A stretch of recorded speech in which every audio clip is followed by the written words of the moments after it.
Hello, all of my little baby bunnies, and welcome. Oh, let me fix the webcam. We're streaming Dream Daddy. We're doing the thing. Oh shit, I forgot to close the door. And the fan's on. God. Damn it. Okay.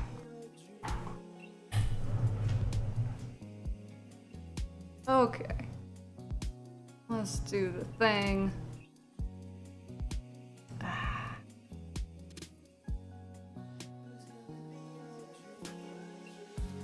And I think I forgot to share this to Facebook because I am smart. Dream Daddy. Dream Daddy. This is like the most charming intro song I've ever heard in my life. Okay.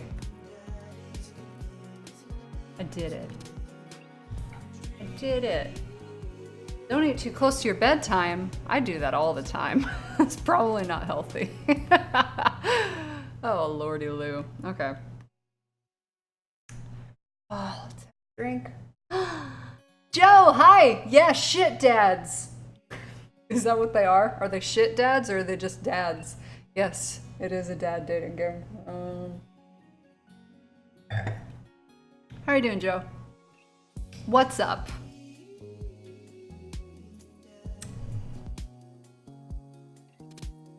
I am just sharing this to my last social media platform because I'm stupid and I didn't do it before I started to stream.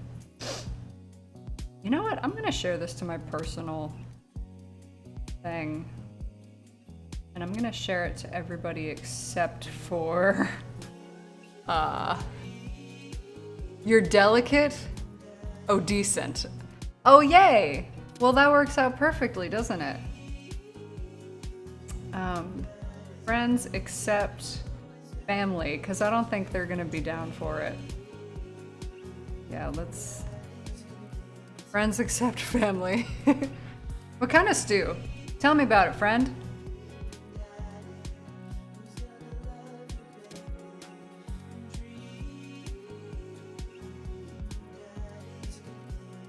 Beep, beep, beep, beep, beep. Dream Daddy. All right.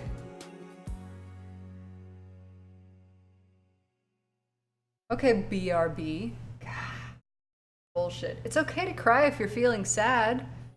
It's a good tip. It is okay to cry if you're feeling sad. Okay, let's actually play. Let's play the game. Let's continue where we left off. Thomas. Oh, that's right. My character's name is Thomas. Oh shit, I didn't do this very well. Let me fix this up. There we go. Okay, load it, girl. Do it once, do it right. Dad tip number 46. So, when I last left off, I just got off my first date with Matt, which went pretty well. I got a B. And like an obscene number of points. I don't know what the points mean yet.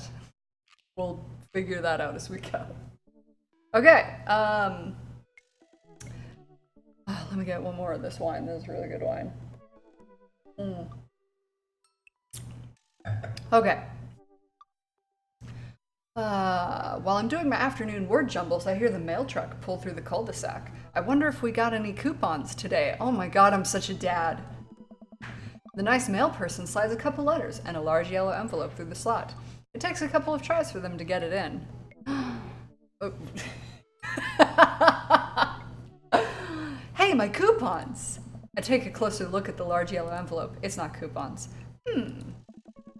I lightly knock on Amanda's door. She probably has headphones on. Amanda! She yells through the door. What? I have something for you. I'm kind of busy right now. Can you come back later? Okay, just thought you might want this big old envelope we got from HIA. Immediately, Amanda pushes her door open. Horn Institute for the Arts? I mean, if you're busy, I can come back. Father, please. I hand her the envelope. Father, please. Which she tears open with her teeth. Jesus Christ, Amanda, it's not a condom. I don't know why she keeps pulling shit open with her teeth. Okay. That's probably bad for your teeth. She doesn't seem to hear me and spits out a piece of envelope. She pulls out a letter and unfolds it. And? The suspense is killing me. This is her dream school.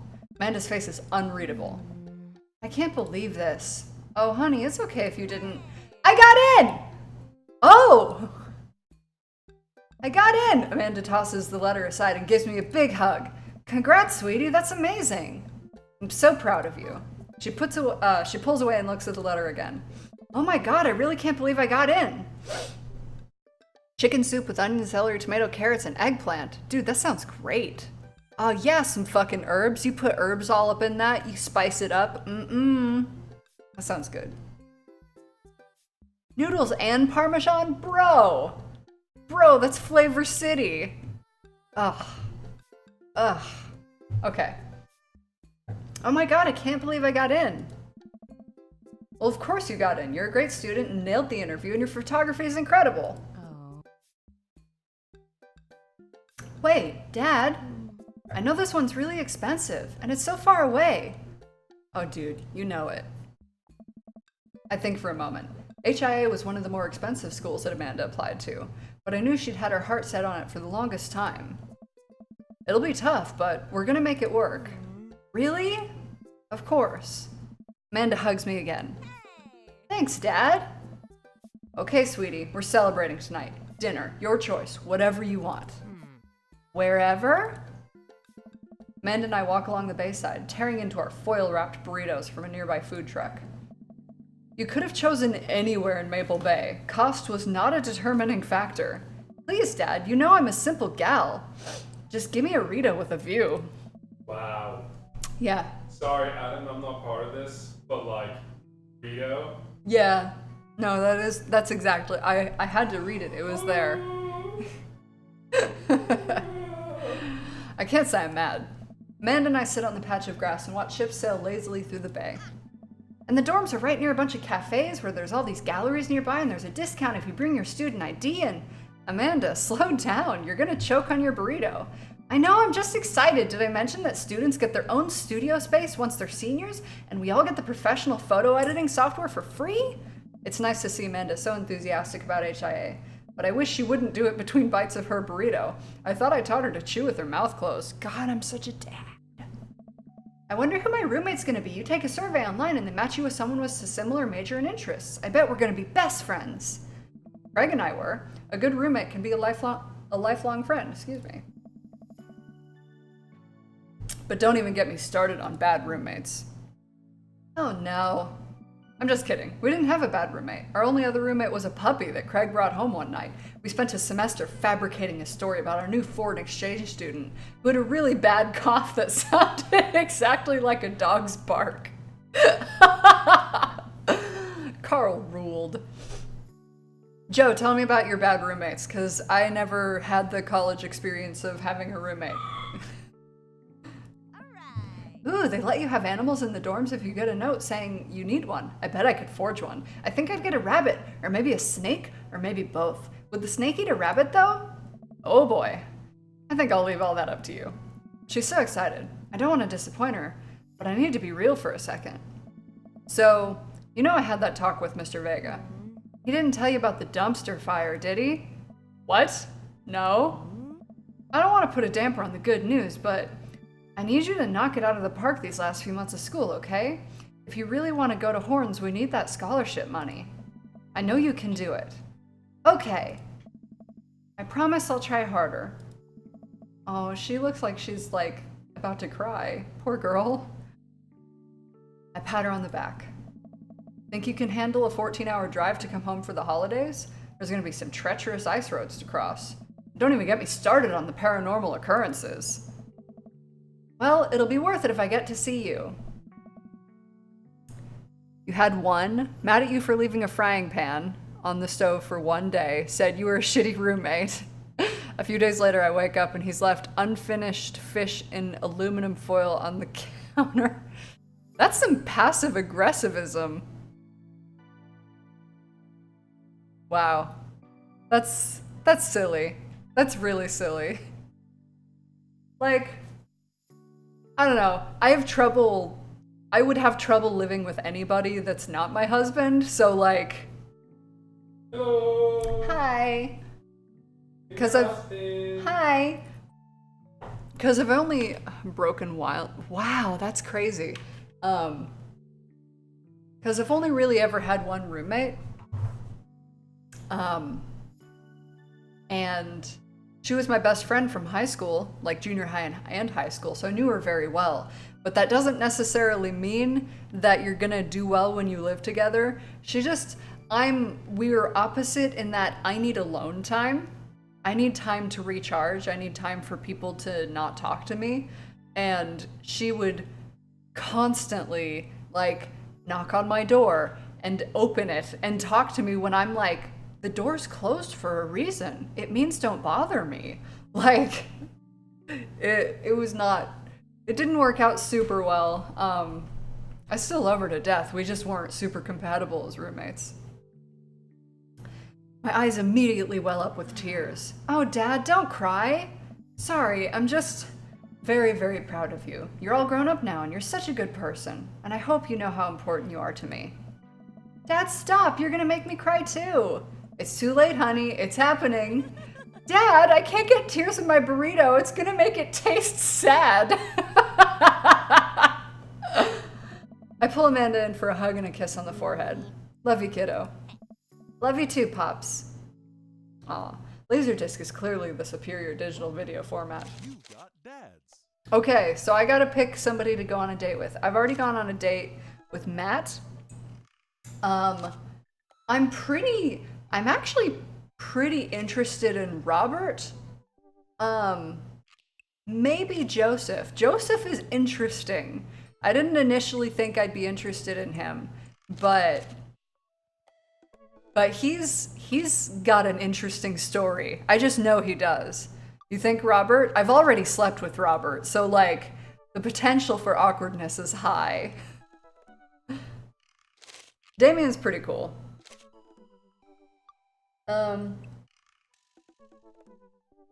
Matt's my coffee dad though. I love him.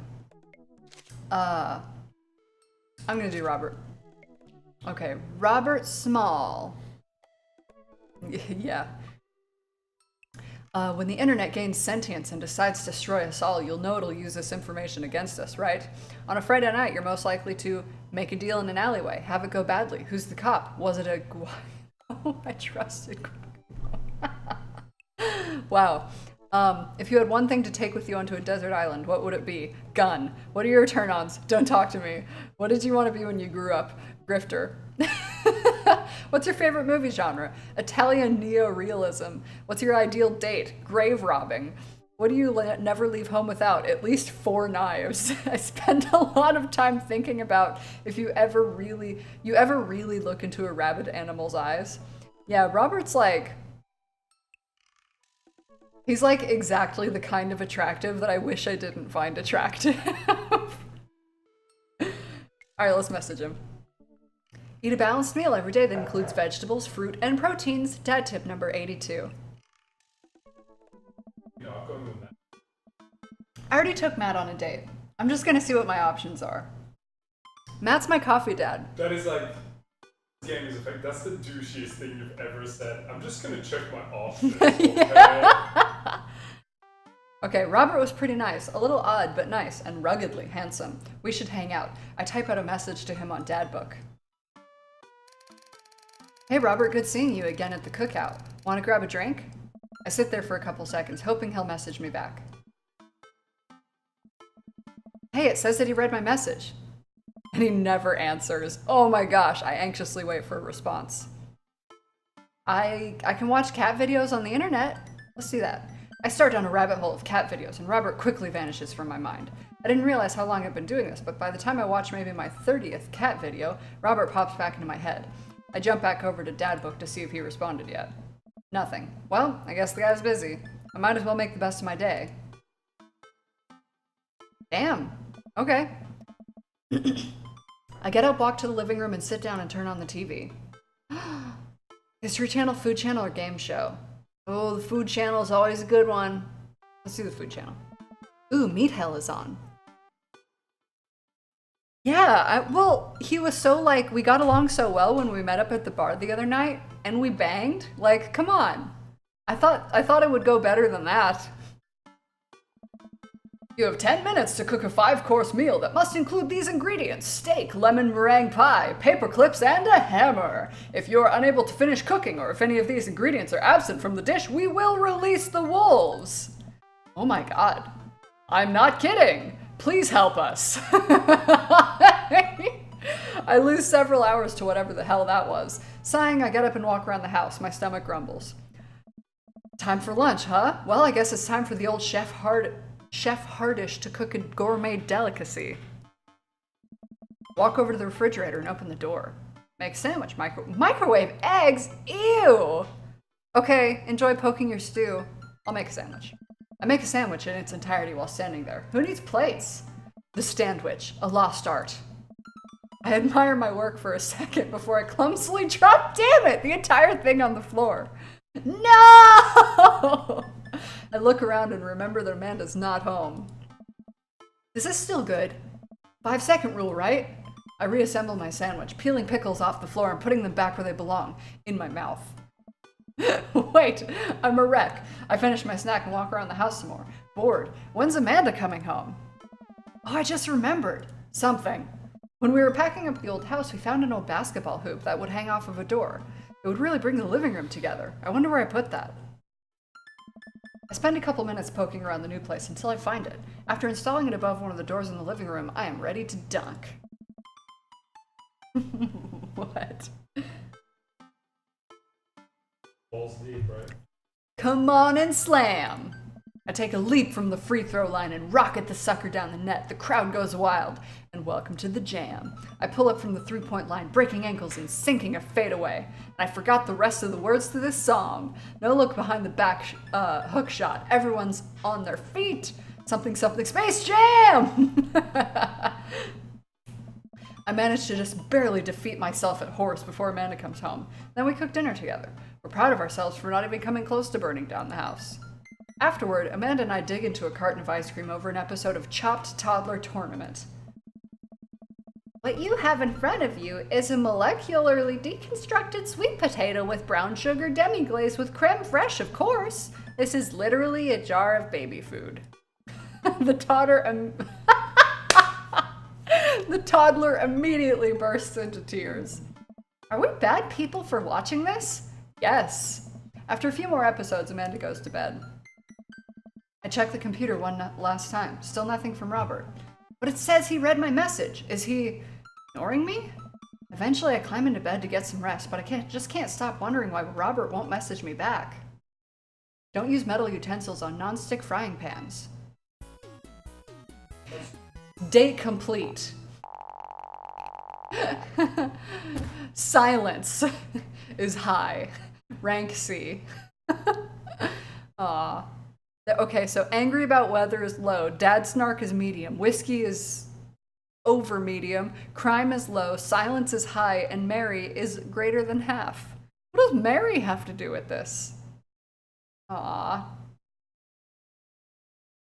Achievement progress. Knife Dad. Wow. That didn't feel like a successful date to me. Can I go back? Yeah, let's go back. Okay. I'm curious about Joseph's story. I do like Hugo. Ah, fuck. Alright, let's do Joseph. Okay, Joseph Christensen, voted Maple Bay's #1 youth minister for 5 years running. Living in my hometown with my beautiful wife and our 4 amazing kids. If I'm not in church, you can catch me out on the open water, setting sail on the seas of adventure. I love playing guitar and crushing my kids at Candyland. On a Friday night, you're most likely to lead the community in a fun mixer. If you had one thing to take with you onto a desert island, what would it be? My 6-string.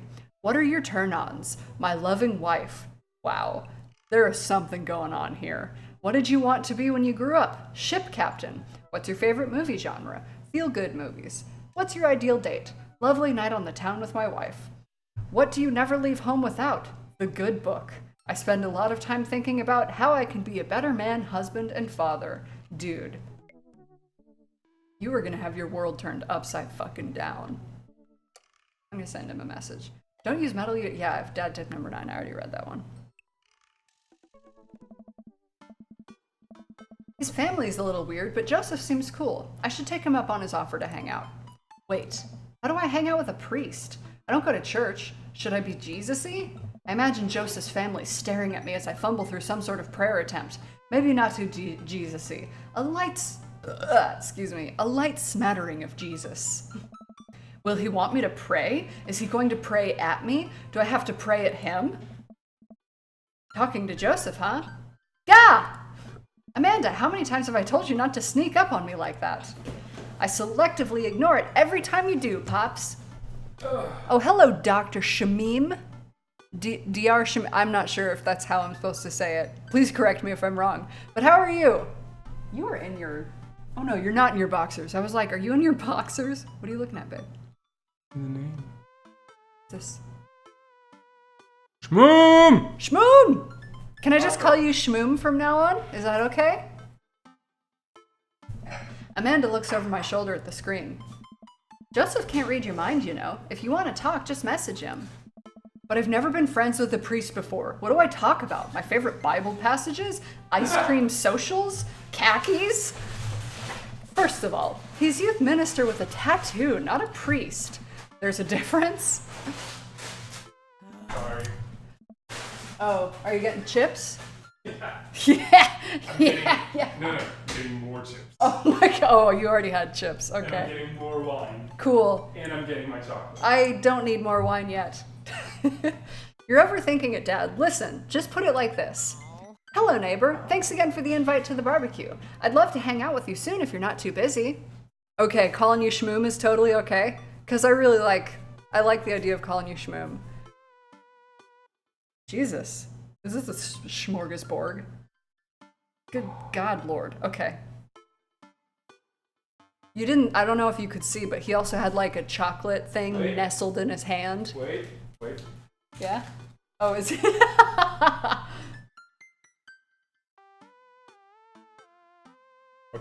Ba-da-da-da. Okay. Isn't that a little too business casual? Fine. Give me the keyboard. I got this. Amanda focuses on the keys. Here you go. You want some wine? There you go.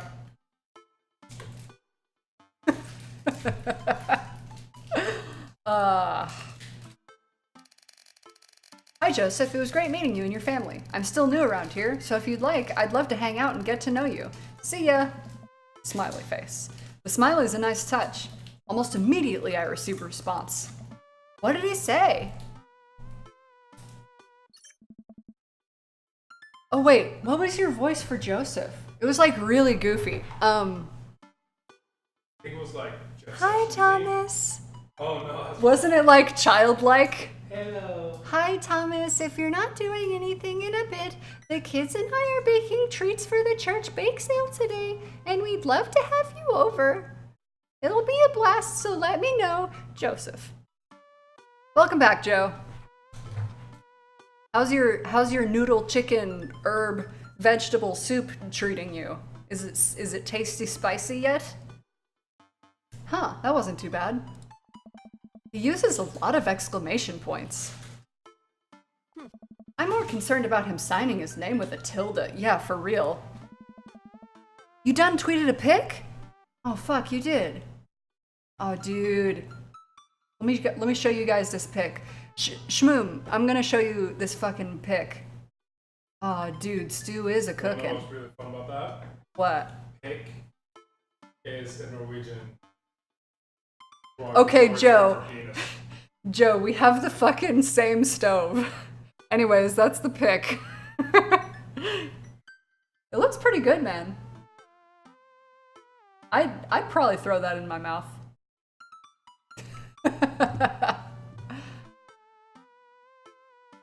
Yeah, you kind of need to let those cook for a while for them to be tasty yum yum. It's the pic of Joe's stew that he just tweeted at me. Alright, I'm willing to let it slide this time. I respond back. Well, I guess I'm doing this. Sounds like fun, Thomas. Great, come on the house as soon as you're ready. We'll be here. He does tweet food at me very regularly. Save a brownie for me? Promise you won't sneak up on me anymore. Amanda stares at me, unblinking. I don't make promises I can't keep. Real to a fault, Pops. And Dad, please don't be weird about the religion thing. Me? Weird? Never. Yeah, we tweet food at this British guy, like, constantly. And I don't know if he even knows how to cook. So, like, we tweet this crazy food at him all the time, and he's like, oh my god, I think he's just gotten used to it. He used to complain a lot, but now he just likes and retweets everything. I make the short walk over to Joseph's place. Don't be weird, Thomas. But what if they hang up a bunch of crosses or collect those little porcelain babies? What if they're all praying? Do they pray before dinner? During dinner? Over the porcelain babies? The door begins to creak open, a shadowy figure obscured on the other side. Who's there? Thomas? The door opens the rest of the way. It's Joseph's eldest. What's his name? Yeah, I don't remember this kid's name. Hey, I think it might be Christian. Hey, oh, no, Krish is the youngest. I think it's Christian. Oh, it's Chris, damn it! Da-damn. Why do they have one that's Chris and one that's Krish? Oh, Shmoom, I saw that you followed me. Thank you. I appreciate it. For some reason, I never see, like, the notifications that pop up. I don't know why. Maybe my attention is just too closely focused to this garbage. Okay. Chris, right. Hi again, I'm Thomas. I know what your name is. Oh yeah, we met at the barbecue. How's the, Please don't say it. Jesus? This is so amazing. Chris blinks slowly. Maybe he didn't hear that. You're weird. Is your dad? Before I finish, Chris walks into an adjacent room, leaving me in front of the open doorway. Oh? This was a great first impression. For a moment I wonder if I should just go in, further subjecting Joseph's family to my winning attitude and artful charisma.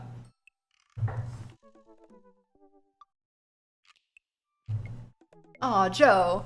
No, don't cook hot things shirtless.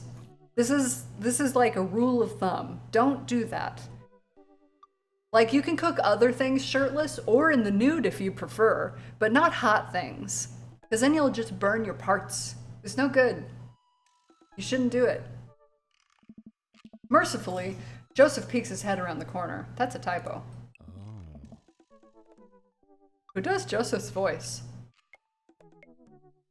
I don't remember who does Joseph's voice. Okay. Thomas, you made it! Okay, see you later, Shmoom.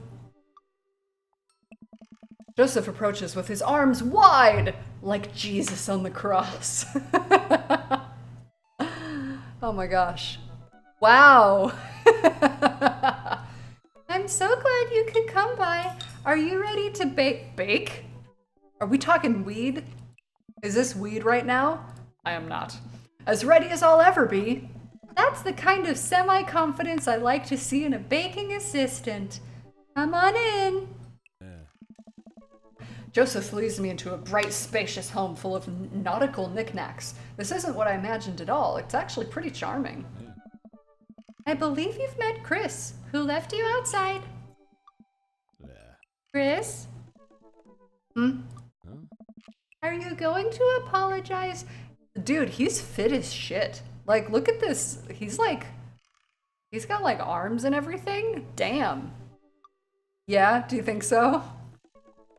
Oh, right, sorry. I try to make eye contact with Chris, but he keeps looking away. He must be really shy. It's all right. Next time, just be a little more inviting to our guests, okay? Sure. Chris seems to relish the chance to escape the conversation and quickly vanishes into his room. Joseph turns to me apologetically. Huh. Serial killer. I don't know if I get that from him. I don't know. The youth minister is a good cover. It just looks like it fucks you. Well, it's a dad dating simulator. What do you expect? That's probably why the kid was running out of the room too, because he's like, dude, you just He's saw like, how another guy's gonna bang. Oh my gosh. No wonder his wife drinks all the time. She is like Wine City. No wonder how they made the babies. Don't take it personally. Chris likes to keep to himself. He just turns her around so it looks like he's fucking a dude. I was thinking he burned his. Well, yeah, but the children did need to be made. No, I know. No, these aren't all single dads. Joseph's is, I think he's the only one that's actually married. He's married to a girl. Yeah, there's something going on with him and Mary, because Mary like super hit on me that night at the bar, and I don't know what to make of that, and like she seems really disinterested in him, and she's constantly drinking wine. I've got no clue what's up with her. I mean, we didn't start off on the best foot in the world, plus being the eldest in the big family can't be easy. We try to cut him a little slack where we can. Ah, and here are the twins. Christian, Christy, say hello to Thomas. See, I knew one of them was named Christian. God, they're creepy. Hello, Father. Hello, Thomas. Oh. Kids, come on. Dial it back on the creepy twin shtick. Creepy twin shtick. Oh, dude, I want to see more. Can you two say, come play with us, Danny? Oh, no. The twins stare up in unblinking unison. Come play with us, Danny. Joseph covers his mouth and looks away, but is clearly holding back a big laugh. This is it. This is my Dad World series. Okay, now say, please help us, Mothra. Please help us, Mothra. No, I can't take it. Oh, shit, I did the wrong voice. Joseph is trying his best not to break in front of the kids. The twins seem to be catching on and look eager to bust their dad. Oh, they're smiling! That's so cute, but can we keep it up? Go with something creepy or go with something obscure? Joe, what do you think? Do you think he'd go with creepy or obscure?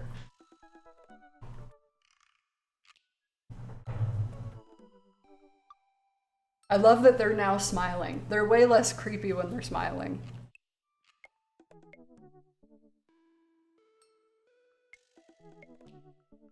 I think. I'm sort of, yeah. I got one creepy and I got one obscure. I think he did like the Shining reference. Damn it, you're right.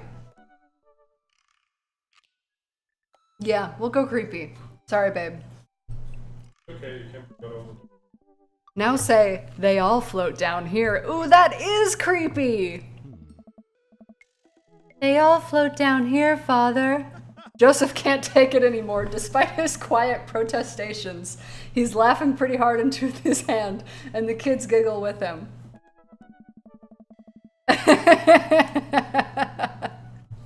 I know, Joe. I know it's my game, but I'm working with audience participation here. Your input helped me. The twins, obviously pleased with the new arsenal of spooky weapons, leave the room to terrorize the rest of the community. My work here is done. Whoa. I'm going to be hearing those lines for weeks. Next time we hang out, I'll try to teach them some lines from The Thing. All right, so it looks like we've got... You're fucking welcome, Joe. I'm glad you appreciated it. God! It looks like we've got a bit of a troublemaker on our hands. You think you can out-trouble a career pro? I don't know about that. I'm suddenly interrupted by a loud crash from the kitchen. What now? That doesn't sound good. Christy? No one responds. Joseph furrows his brow and motions for me to stay where I am. Wait here a minute. Joseph rushes into the kitchen. I remember this with Amanda. Half of fatherhood is trying to keep your kids from finding creative ways to kill themselves, and he's got 4. Talk about worry. I take a seat on his surprisingly pristine couch and twiddle my thumbs. Examine bookshelf. It's a pretty sturdy wooden bookshelf. It looks handmade. Did Joseph build this? There's a big stack of what looked like travel magazines. Hyenas of the Serengeti, the underwater mysteries of the Antarctic, and on and on. Seems like Joseph really loves a good adventure, unless this is a Mary thing. Who knows? Next to them are a couple of different Bibles. Looks like he's covering all the Bible bases. King James, New American Standard, the Bible for teens. He is a cool youth minister after all. On a higher shelf, there are a bunch of old romance novels. Judging by the wine stains, these must be Mary's. The newest one looks like Hot Body Johnson Sex Detective.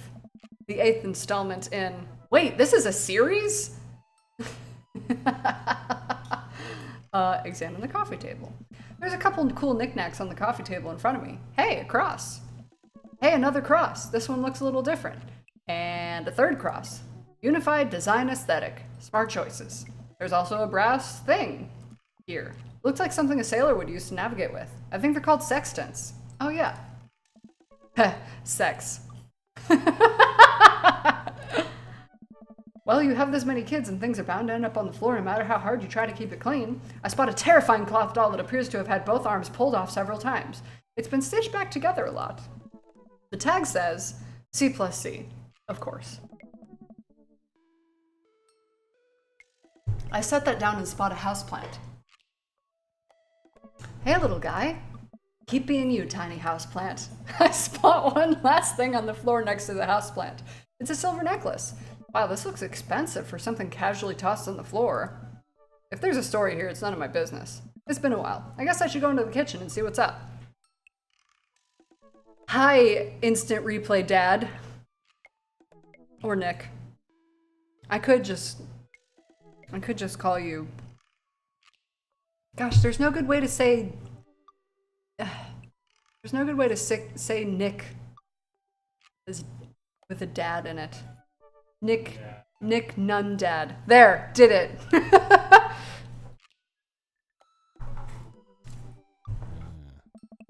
I walk into the kitchen to find Joseph holding Christy in one arm. She seems a lot calmer than she was a minute ago. I raise an eyebrow at Joseph. The twins are a lot more manageable when they're separated. Where's Christian? He ran off. Christy dips a spoon into the brownie batter. Oh my god, brownies. I don't need brownies.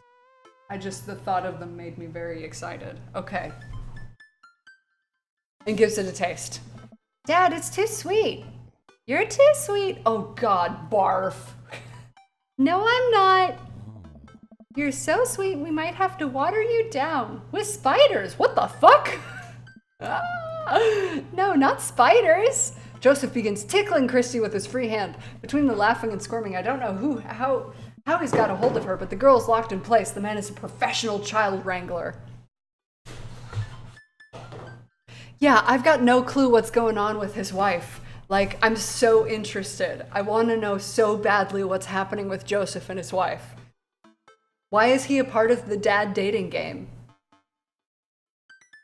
Is their relationship soon to be torn asunder? Is it already torn asunder? Are they just polyamorous? That's a possibility. I don't know, he's a youth minister. Why would they be polyamorous? Christy fixes me with her best puppy dog eyes. Save me from the spiders! Oh, spoon duel. Ooh, okay. I could spoon duel the Spider King, or there's a renegade option. I mean, it's obvious. Good call. Spoon duel. I grab a wooden spoon. Oh wow, yeah, look at that. Look at all that wine. Okay. I grab a wooden spoon and point it in Joseph's direction. Unhand her, foul beast! Okay, Thomas the Valiant, let's see what you got. You may have defeated me at Tarantula Ridge, but now I have the upper hand. Joseph gently puts Christy down behind him. Have you come to squash me, knight, or have you merely fallen into my web? I'm no mere fly, Spider King, now on guard! For a minute or so, Joseph and I mock duel with the two dumbest looking spoons in the room. Eventually, I strike a killing blow in the invisible heart between his arm and his body, and Joseph recoils in horror. Blast! I am defeated! You could never best me, Spider King, for I have the power of... I sneak a taste from the brownie batter. The magic. Oh man, that is way too sweet. Christy begins jumping up and down excitedly. My hero! Christy hugs my leg before making a surprisingly fast exit. Hey, wait! Do you want to bake brownies with us? Christy hesitates, then shakes her head no again. Sparkle Pony. Sparkle Pony? Joseph looks confused. You don't want to bake with Dad now? You want to play with Sparkle Pony? Yes. Okay, go. Before Joseph can even finish his sentence, Christy is out the door and down the hall. Ahead. Joseph sighs deeply as he stares into the chocolate batter. He tastes it again, face twisting. And that is still way too sweet. So what made that crash? Egg beater. Oh, egg beaters on linoleum floor. It's my new techno single. Still haven't thought of a B-side. Now we're both looking into the batter. It's got a sickly sheen of sugar and chocolate candies throughout. And I have a feeling Christy had something to do with it. We need a fresh start. Oh, yeah, like I said, I'm not really a baker, but don't even sweat it. The bag came with instructions that have mysteriously vanished along with my daughter. So we'll probably be fine. Probably. Hey. Yeah, probably. He certainly looks confident. All right, Thomas, you've baked a cake from a box before. Once. How hard could this be? Oh. Now grab a spoon and get ready to rock. Mario Batali, save me. Joseph and I set to work, cracking the eggs and mixing the things and then pouring the things according to how we assumed the back of the box would tell us to. Things go according to plan, and soon enough we have a solid batch of brownies. Whew! Wait. Joseph has a little dot of batter on his nose. Were things about to get fucking sexy? Oh. Wow, Thomas, way to use those dad skills. I bet you've baked a few box mixes in your time. His nose. Joseph. All we have to do is bring these to the bake sale and voila! Duty done. Now help me find Christy. Keep your eye out for a pony that sparkles. Joseph, hold still. What? Thumb in position. And got it. Aye. Joseph's eyes go wide as I gently wipe the chocolate off his nose. Is he blushing? He's so gay! Oh, he's so gay. Oh, he's so gay. If that makes him blush, ooh, girl, that means he wants your dick.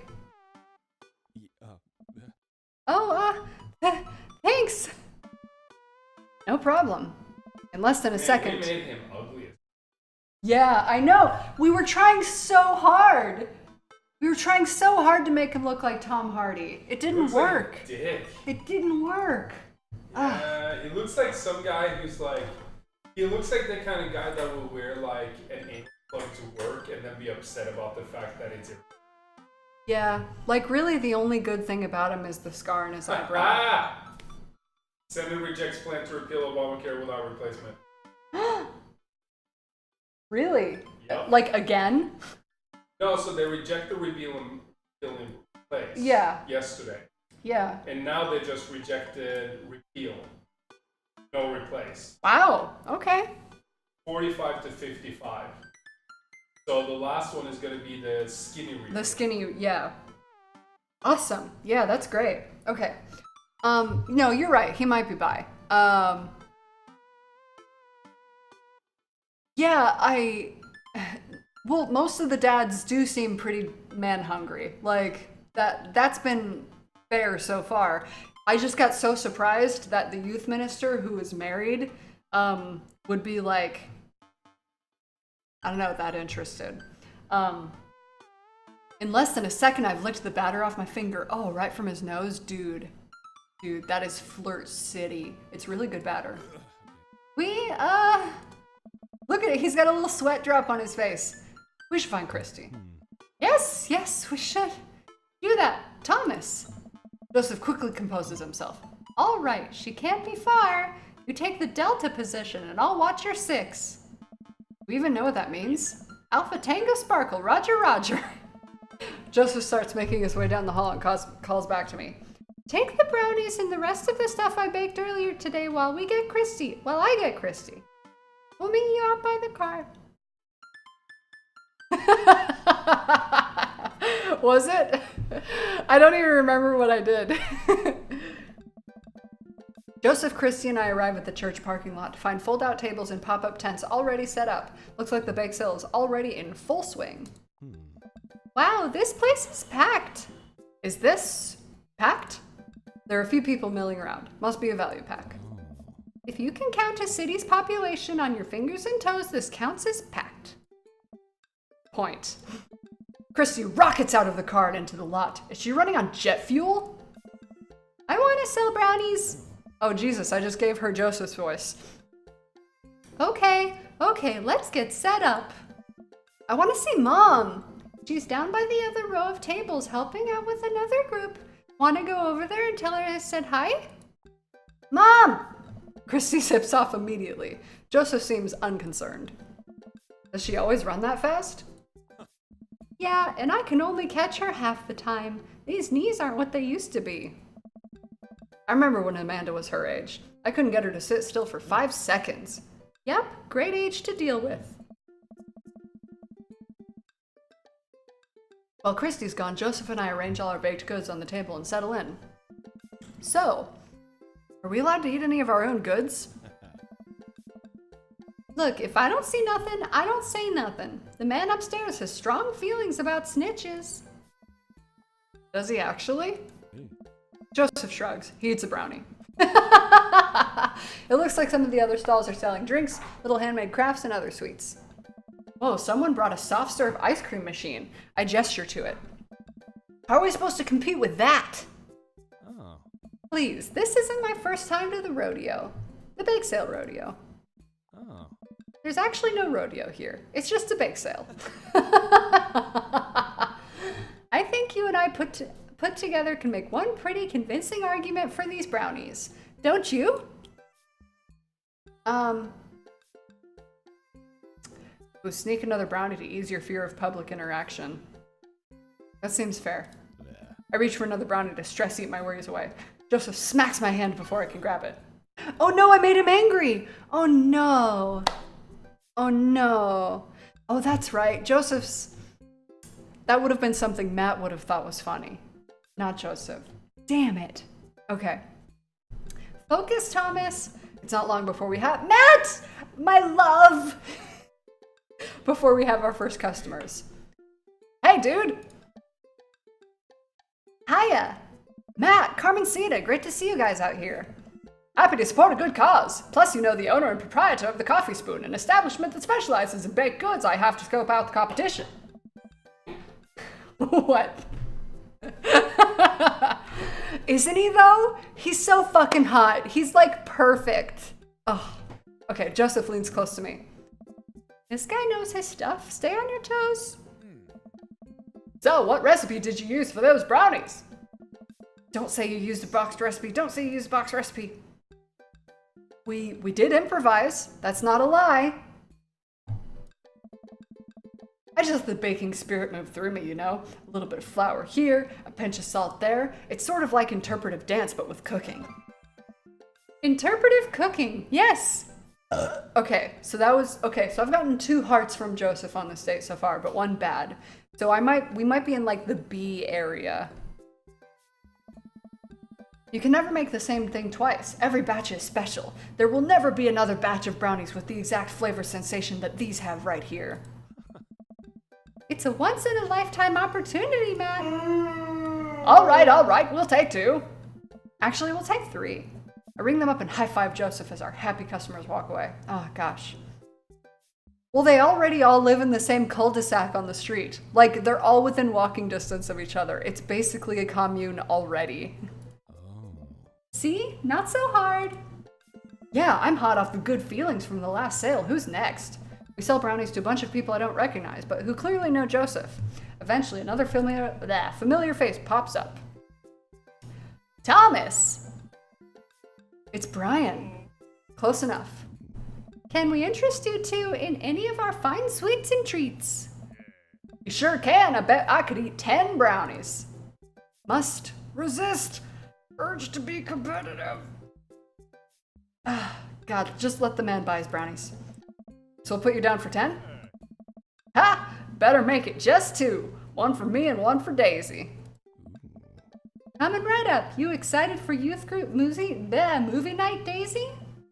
Yeah, what's the movie? It's a surprise. Joseph leans over to me. It's the Fast and the Furious. Really? If you think about it, there's some heavy religious undertones. Joseph... What? Joseph hands a baggie to Daisy. I made sure to give you guys the edges. Ooh, the edges are so good. Clearly the superior part of the brownie topography. Thanks, Joseph. Our 2 customers walk off with the purchases. Joseph and I survey our stock. These are selling pretty hot. At this rate, we'll have enough money to pay for a new paint job on the church pews in no time. Wait, what happened to the pews? Ernest spray painted his rapper alias onto them. Young Steinbeck. I would have gone for Young Man in the Sea, but I can respect that. Speaking in ministerial terms, Ernest is hard to reach. The Fast and the Faithful. Oh shit, Joe. We're on top of it. Okay. Oof. I might need... Yeah, but we're talking like in terms of religious undertones. We already got the Fast and the Faithful. Give me a moment.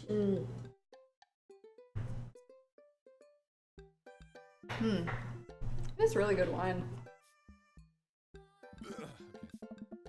In father terms, Ernest is kind of a turd. Being a cool youth minister seems like a lot of work. It is, but it's worth it. Although, sometimes I wish... Never mind. What? It's kind of silly, but... You ever wish you could just drop everything and go lounge around on a beach somewhere in the tropics? Drink fruity blended beverages? Fall asleep on a hammock? You know, basically live out a Jimmy Buffett song. Oh my god!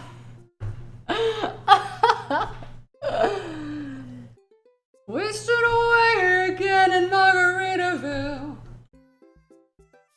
Looking for my last sage, that shaker of salt. I forgot how words worked.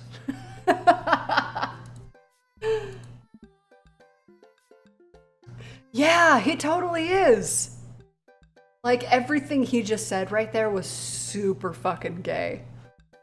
Joseph, I think about this every single day of my life. My dream is to live in Margaritaville. One day, my friend. One day we'll be on island time. We make a couple more sales to some more church patrons. Everything seems to be going smoothly. Off in the distance, I spot my old buddy Craig. Bro! Craig!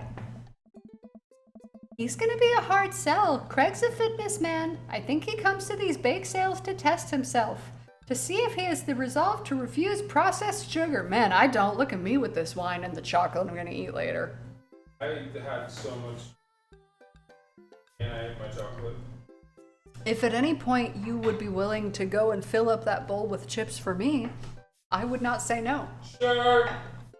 And get me my chocolate.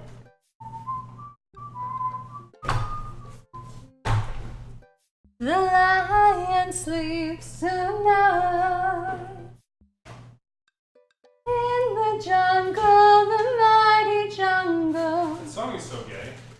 The lion sleeps tonight. Jungle. Lion sleep. We're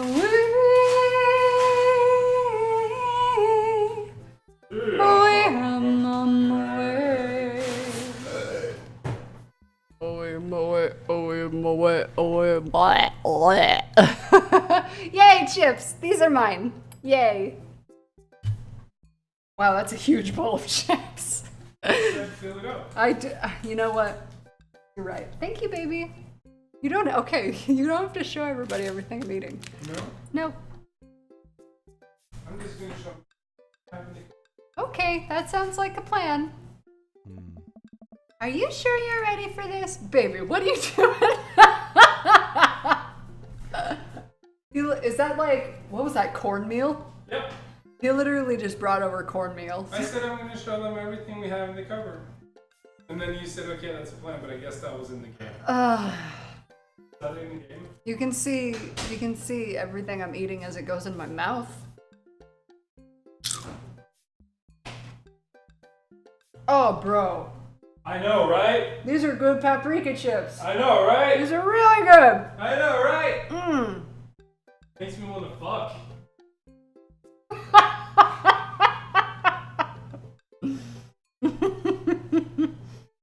Sing with chips in my mouth? Alright, hang on. What do you want me to sing? I'll stick with lion. I'll stick with in the jungle. Oh, wing go wet, oh, wing go wet, oh, wing go wet, oh, wing go wet, oh, wing go wet, oh, wing go wet, oh, wing go wet, oh, wing go wet. In the jungle, a mighty jungle. I sleep tonight. Did they have like In arrow? the jungle, the mighty jungle. Arrowroot starch. Arrowroot? Yeah. I very sleep tonight.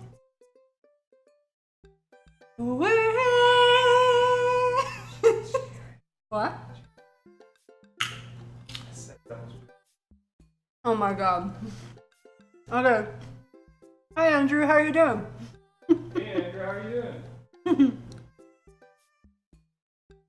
Welcome to my Dream Daddy stream,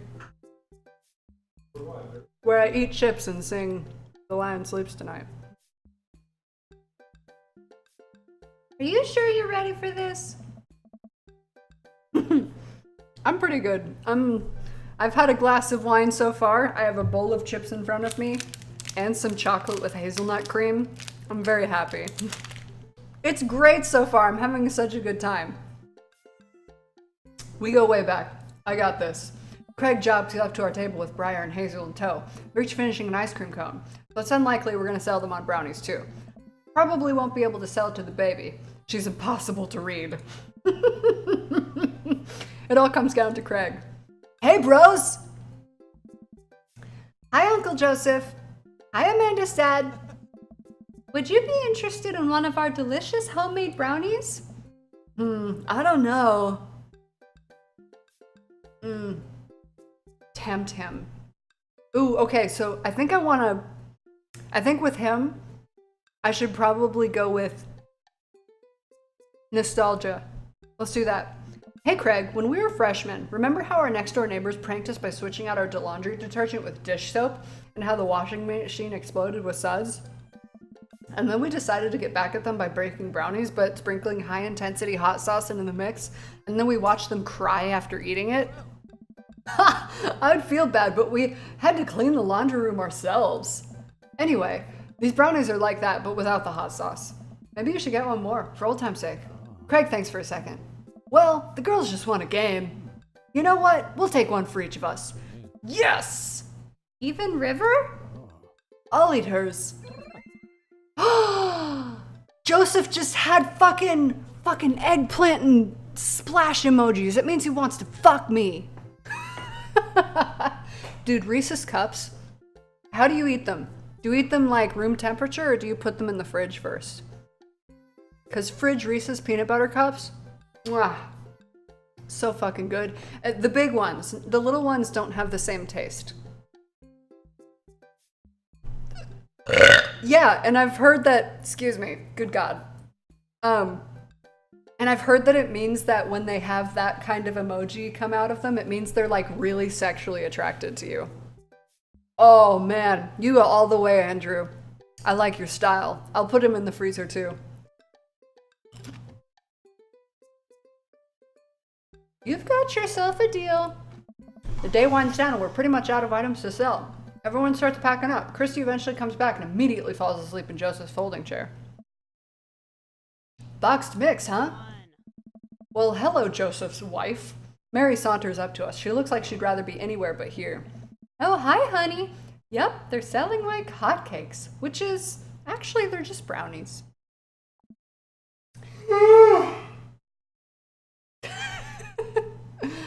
Cute. And boring. And safe. What? Hey, Mary. Mary's eyes dart over to me. What is going on with you? Nothing. What's the rookie doing here? Baby, what are you doing? I'm sorry. I can buy 25-pound bag of Bob's Red Mill flour on the internet. Wow. Okay. I was just hoping to introduce Thomas to the rest of the community. Uh-huh. You get a load of this freak show. What? Weird folk is all. Holier than thou types. Why does she wear, a cross if she's so, like, weird about it? Don't you think, Thomas? Mary? Let the kid answer the question.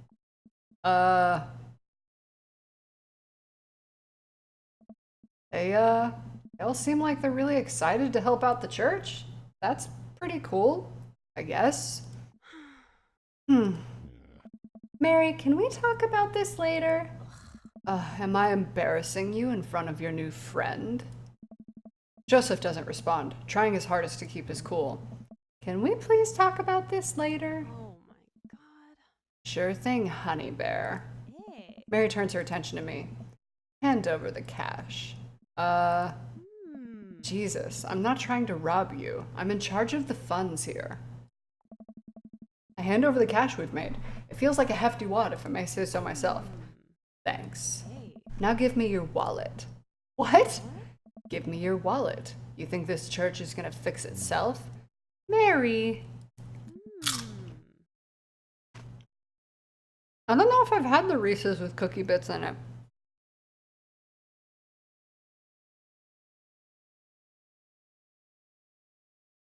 Yeah, I don't think I have. I'm kidding. Sorry, I'll work on the whole pretending to be happy thing. Oh, fuck. Wow. Wow, their marriage is on the fucking rocks. Holy shit. Mary leans in and whispers to me. He's really good at it. Mary walks off without saying goodbye. Yeesh. I'm really sorry about that. She really likes pushing your buttons, huh? Joseph shrugs. No marriage is perfect. You ready to head out?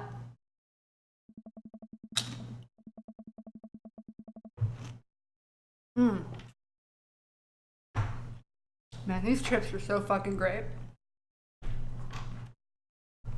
Joseph and I load the folding tables back into my car. Christy now is off the moment Joseph straps her into the car seat. I drop Joseph off in front of his house. A small yawn sneaks out of me. Looks like I tuckered you out, huh? I'm a sleepy dad. I think I might be crashing from all the sugar. I won't keep you up then. Thanks for helping out today. Happy to do it. Also happy to eat brownies. Well, next time I promise we'll do something a bit more exciting and a bit less free labor. And I'm very sorry about the whole thing with Mary. You shouldn't have had to see that. It's fine, really. I know, but first hangout domestic problems aren't a good look. You barely know me. Let me make it up to you next time. It won't be Margaritaville, but we'll do something fun. Promise. I smile. I'd like that. Oh, and one last thing. Joseph tosses a cling-wrapped brownie through the window. It hits me in the face, but I'm still able to catch it. It's the last one. You earned it.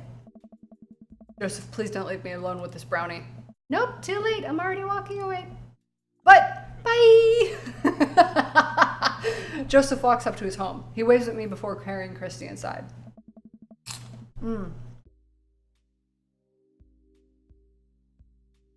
Oh man, my character feels the way about that brownie that I feel about these chips. Right?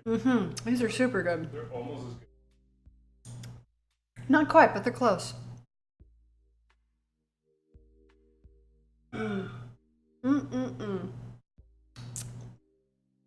Well, it looks like it's just you and me, Brownie. I'll save the brownie for later. I pocket the brownie. This might come in handy down the road. I step inside to find Amanda doing homework on the couch. Hey, father unit. Hi, child that I'm required by law to care for. How's homework? It's really fun and educational. Really? How long have you known me for? Right. How was the bake sale? Good. I think I really could have made a good life for myself as a brownie salesman. Glad to hear it. So what? Were there any extra brownies, or did you maybe sneak one? Or I think for a moment realized that I still have the brownie that Joseph gave me. This would probably do better in someone else's stomach than mine. Heads up! Wait! I hurled the brownie towards Amanda. It hits the wall behind her and falls on the ground. Nice throw. She scoops it up and smiles at me. Yeah. Thanks, Pops. Hey, if you're not going to bed anytime soon, would you be game for some real shark hunters of Orange County? What the fuck are these TV shows they keep watching? They sound amazing. I thought the last hunter got eaten by a shark. He did. I sit down next to her and cozy up with the blanket. I want a station with these television shows. They sound incredible. I like Mary in a way, but like, fuck, their marriage is not doing good.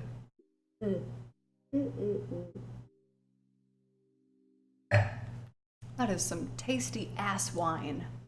Awesome. Drinking too much water can cause water intoxication. Dad tip number 22. Date complete.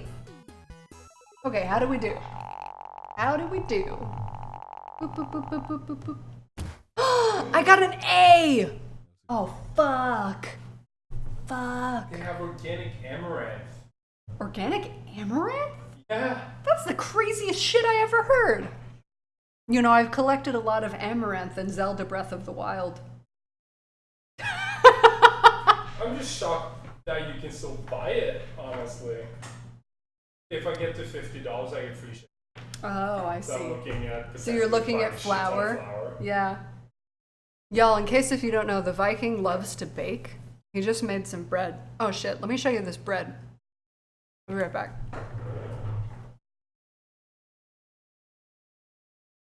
Curious about the whole millet. I've never cooked with millet before. Millet? Oh yeah, I don't know. So I made this bread yesterday. Look at this beautiful piece of bread. It's got like whole wheat and seeds and stuff. It has flax seeds and sunflower seeds. Flax seeds and sunflower seeds.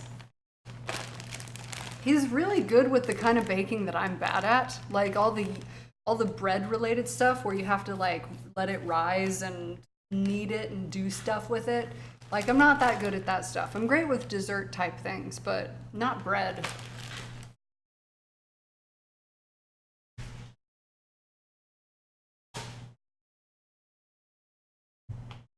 Which would explain why he's looking at buying bulk flour on the internet right now.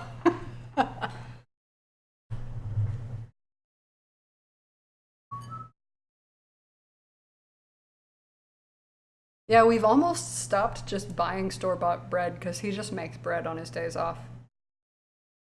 Right. You're very good at it, honey. Sometimes. No. It's very delicious. Wow, we did really well on this date. I'm surprised. All right, continue. Margarita zone. You got dads. Okay. Do I want to... Oh God, excuse me. So I love Matt. Matt's like my dad. I really love him. So I'm going between taking him on a second date because I've already taken him on one, or maybe taking Damien on a date because he interests me. Let's get a vote. Let's see who thinks what. Oh no, he just makes it normal. We don't have a bread making machine. He does everything by hand. Yeah, it's instead of Facebook, it's Dad Book. All right, you guys, I'm gonna eat this fucking delicious Italian imported chocolate thing. We went to an Italian food store today, And they always have these really delicious, like, wafer things with chocolate and hazelnut cream in them. God, they're so fucking good. So we always buy some while we're there. Yeah, look at this little chunk of happiness.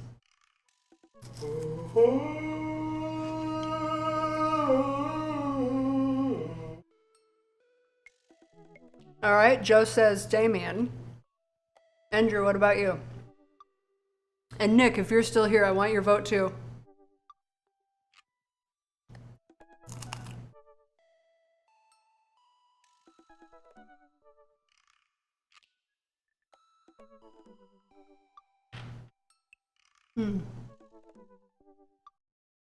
Oh my god, that's so good.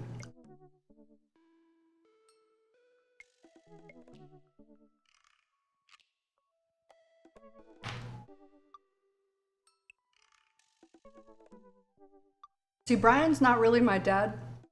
The Viking likes Brian. He thinks he looks jovial. Okay, we got one for Damien and one for Brian. And I like Matt.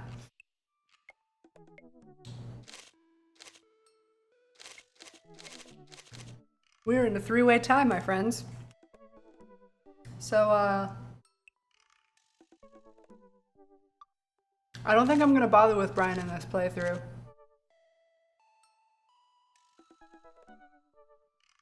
I'm gonna take Matt on another date. He is such a beautiful boy. Whistle while you work, dad tip number 62. Instead of messaging the guy, why don't I just walk over and grab some coffee? I'm feeling really sluggish today anyways. Amanda! Amanda sticks her head out of her room. Father! Want to go to Coffee Spoon? Oh, so you get your call. Oh, wait. Oh, so you get called cool once and now you're the cool dad who hangs out at coffee shops and listens to neo jazz and stuff? Amanda, you gonna bring your laptop and your leather-bound journal so you can work on your poetry anthology? Look, honey, you wanna buy me coffee or not? Let me grab my laptop and my leather-bound journal. Oh, hey, it's that guy again. Amanda and I make with a short walk over to the Coffee Spoon. Oh. Yeah, he's weird, isn't he? He showed up on my first date with Matt. Amanda and I make the short walk over to the Coffee Spoon. The place is quiet today.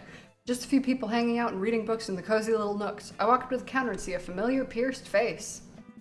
Hey, you were the dude I yelled at a bunch the other night. Amanda casts a sideways glance at me. He tried to sell me shirts. And who might you be, miss? This is my daughter, Amanda, the person I am a father to and am very protective of. An honor to make your acquaintance. My name is Pablo. Did I mention that I make witch house music? I wouldn't call witch house music, but okay. A piercing blow to my ego, though not one that will dissuade my need to impress you. My innate dad senses tingle. I'm overwhelmed with fatherly protective energy. I must do something to protect my child. Reappropriate lines from Taken. Change the subject. Anyways, Pablo, I didn't know you worked here. Yeah, man, today's my first day. Matt's still training me. Thomas! Matt comes out from, hey baby. Comes out from the washing dishes in the back room to meet Amanda and I. He and I high five, as fellow cool people do. I see you've met my newest employee. At your service, although I'm only here until Vacant Veil starts their world tour. When's that? Well, we have to put out a record first. All right, Pablo, now what do we do with customers again? Right, yes. Pablo clears his throat. Hello, good folk of Maple Bay. Can I interest you in a tasty caffeinated beverage? Smashing pumpkin spice latte, please. A classic. And you? Decaf for cutie? No, Father John Mistro. Let's get an Americano. Americano football, please. Our coffee is as strong as that band's feelings. Good choice. I don't get it. American football is a sport, but it's also this emo band that made a good album and then waited over a decade and they made another good album and their music was very sad and sometimes featured sad trumpets. And I'm over explaining the joke again. Coming right up. Pablo gets to work making our drinks while Matt observes him. He'll get the hang of it, for as goofy of a dude as he is, kid works hard. Hey man, that concert was a lot of fun. We should hang out again. Hell yes. I'm actually going to be done training Pablo in a couple of hours and was going to go record shopping. Want to come along? Absolutely. Excuse me. Pablo brings us our drinks. Oh, shit. Pablo brings us our drinks and Amanda buries herself in her laptop. I spend my time sipping my drink and cracking jokes with Matt. Pablo was a kid who was selling merch at the show that Matt and I went to on our first date, and he is apparently now Matt's employee. The dad gimmick... Yeah, the dad gimmick is essentially that all the guys you're interested in dating, they're all single dads, and you're a single dad. So you're a single dad trying to date other hot single dads, except for Joseph, who's the only one who doesn't seem to be single, but his marriage doesn't seem to be going well, so not surprised. And you can just take them on dates, and you can like pick different story paths depending on who you're interested in. So I'm kind of like figuring out who I think is interesting. It's most likely going to be Matt. I love Matt. He wasn't my first choice at first, I don't think, but I love him. Yeah, he is he's perfect. Okay, last time we hung out, he told me that he had trouble hanging out with other people, but for some reason he and I can talk and joke like old buds. It's weird. I feel really comfortable around him. Once Matt feels comfortable leaving Pablo on his own, I say goodbye to Amanda and we start walking to the record store. Hey. Have you ever been here before? No, I mean, we have a record player sitting in the living room, but all I have are 2 copies of Frampton Comes Alive. Oh, this should be fun then. We're gonna give you some good stuff. The walls of the store are packed with posters, artwork, stickers, and records. A few people mill around, flipping through milk crates of albums. The mini band is playing through the speakers. It's a nice vibe. I think I want more wine. Where's the wine? It's over there. I'll be right back. I'm going to pour myself more wine.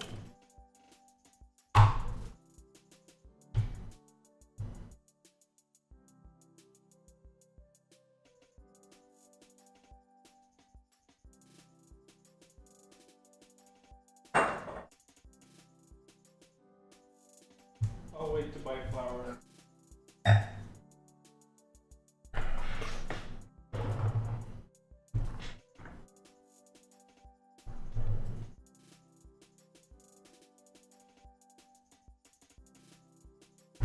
Okay. Boop. So, why do people still buy records? Isn't it kind of outdated at this point? There's a lot of people who will try to tell you that vinyl sounds warmer or more true to the artist's intent, but I really think it's just nice to collect records. It's cool that in this day and age we have just about every song ever created available instantaneously on our phones, but there's something about holding an album and getting to see the artwork in your hands that I'll always love. I kind of agree with that. There's just something so nice about having a record. That's why I try to get as many of the records that I love in physical form as possible. Remember when we were kids and have to wait around by the radio with a cassette tape so we could record our favorite songs? It made each listen really special, and mixtapes were even cooler because of how much work they took.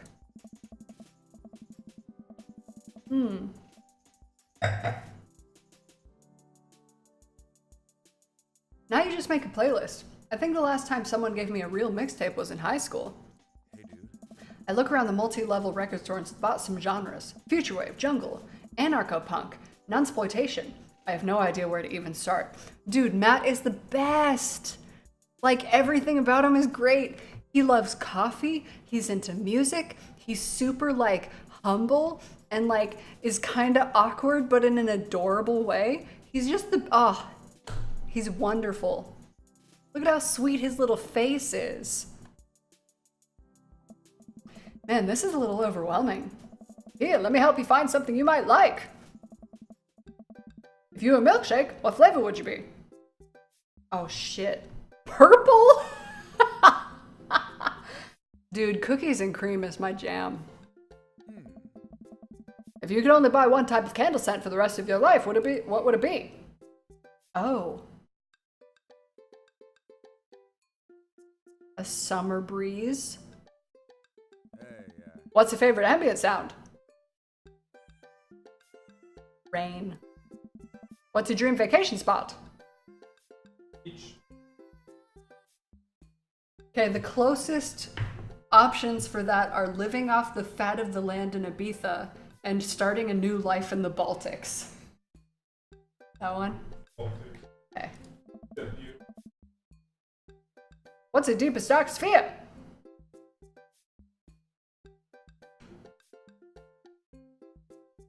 Oh God.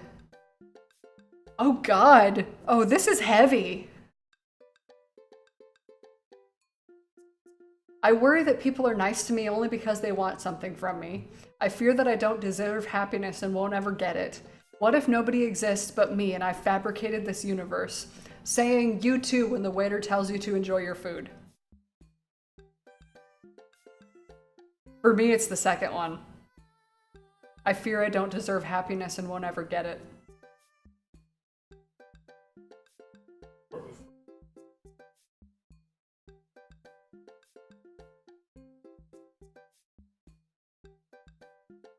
Yeah, I'm sorry, Joe, but there's something that's very special about falling asleep to Texas rain, especially thunderstorms.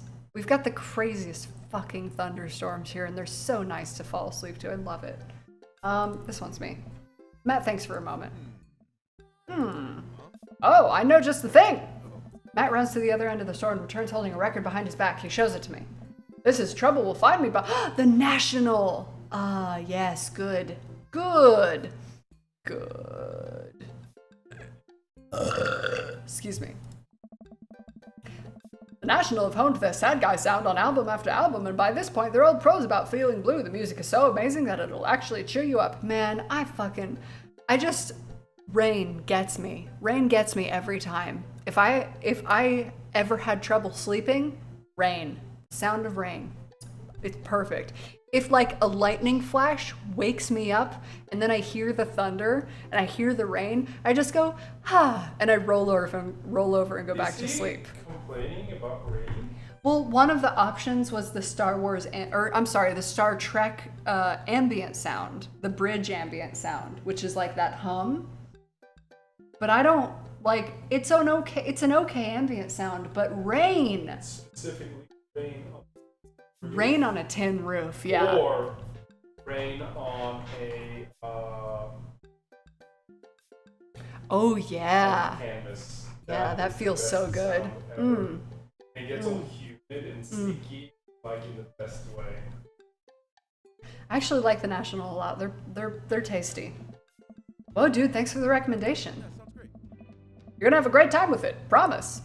Matt and I bring our records to the cash register. A young girl with a septum ring and a buzz cut stands behind the counter with one earbud in. Usual stuff today, Matt? Just some light pickups. Matt places the 3 albums on the counter. Swear I'm Good at This by Diet Sig, Forever by Mystery Skulls, and Greatest Hits by Remo Drive. Tight. The cashier rings Matt up and hands back his albums in a bag. She stares at me suspiciously. Who's the nerd? That nerd is my buddy Thomas. Thomas, this beacon of human charm is Molly. I got kicked out of art school for destroying my paintings at the end of every critique. Lovely to meet you. Anyway, Matt, is the open mic night still on? You know it. All the third wave is going to do a special acoustic performance. I might see if I can get a few of the girls together. There's an open mic night going on? Yeah, dude, we do it every month at the Coffee Spoon. Some amazing talent always comes through. Got a flyer for it right here. Oh, no, that's Molly, sorry. Got a flyer for it right here. You and Amanda should come by that night. Matt blushes. I love him. I mean, if you're not doing anything, will Vacant Veil be playing? If only. I finished paying for my record and we head out of the store. Man, what a trip down memory lane. I haven't been in a record shop like that since Vans had shag carpeting. Now that you mention it, isn't it strange to think of all those weird little musical memories? How do you mean?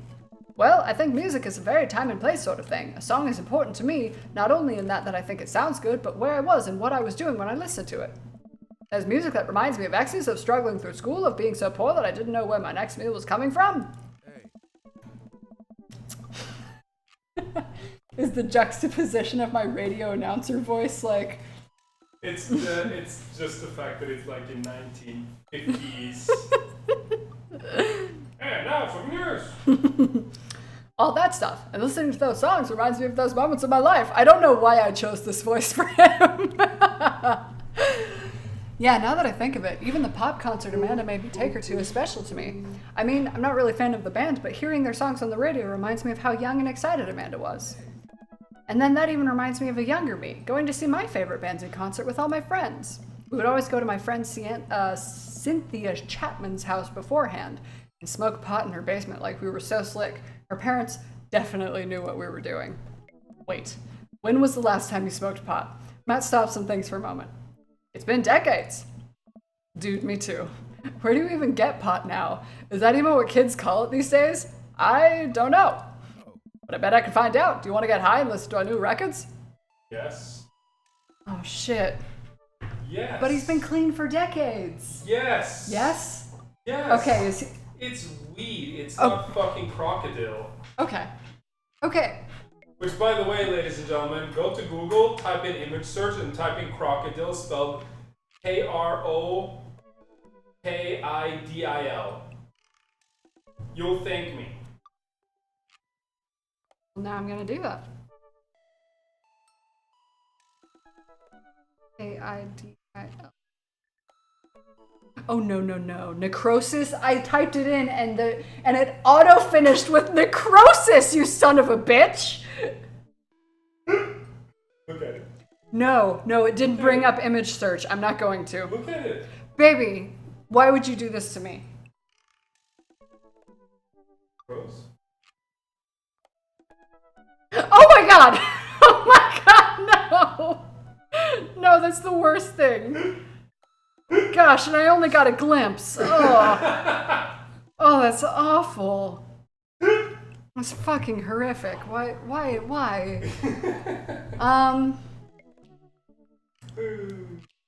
I can't tell if he's actually into weed. He wants to smoke weed and listen to records. Does he? Yes. Okay. Matt pulls out his phone and starts texting. All right. After a few minutes, he looks up and smiles at me. Molly's got a hookup, says to meet in an alley near the coffee shop. Okay, if it turns out it's the feds, you make a break for it, and I'll take the heat. Just promise me that you'll raise Amanda like she was your own. You realize that weed has been legalized in the state, right? I definitely knew that. But we live in dangerous times. Who knows what lurks in the seedy underbelly of Maple Bay? We could find ourselves in the wrong end of a deal gone bad. Just look out for Amanda. I swear. Oh, here's a guy. Coming around the corner of one of those nasty grease dumpsters, shrouding in darkness, is a lean figure dressed in all black. Excuse me, Mr. Drugman. Oh my god! It's Damien's son! Surprised, the person almost jumps out of their skin. It's Lucy and Damien's son. Who sent you? We're cool, man, we're cool. Says who? For all I know, you could be with the feds. Actually, weed is legal. Prove you're cool. What? I need to know you're down or I bolt.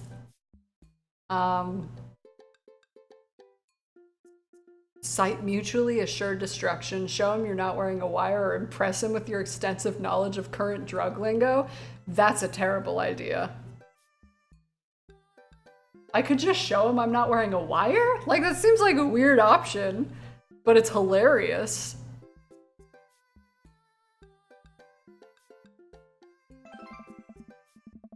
I've seen this in cop films before. I lift up my shirt to prove I'm not wearing a wire. Oh, Jesus. Put that away, please. Look at Matt's face. Oh my God, he's like, oh my damn, he lifted up that shirt. Girl. Look, it's fine. I get it. Buzzcut Molly said you were coming. Right, now that the formalities are out of the way, let's make a deal. All right. How much do you want? One what? Yeah.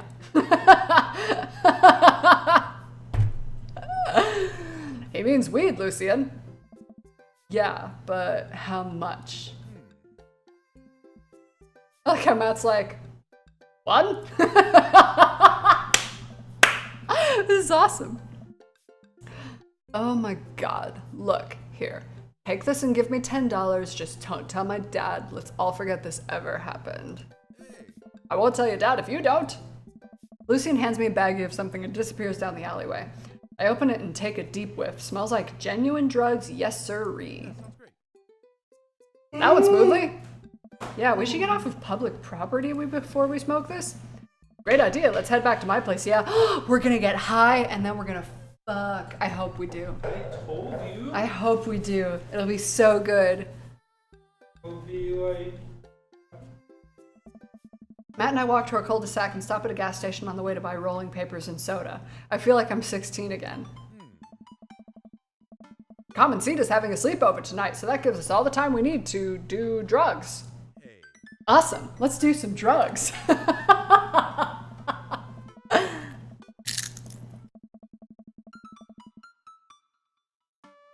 Oh, his house is nice. Matt pulls one of the records out of his bag and puts it on for us. I plop down on a comfy leather couch and look around the place. There are a bunch of band posters and his record collection takes up an entire wall. Whoa, what a collection. Been collecting my whole life. It was nice to finally get them all in one place after being on the road for so much of my life. Had to ask my parents to hold on to them for me. Matt sits down next to me and we lay the marijuana drugs out on the coffee table. Do you want to do the honors? Please, it's your house. If you say so.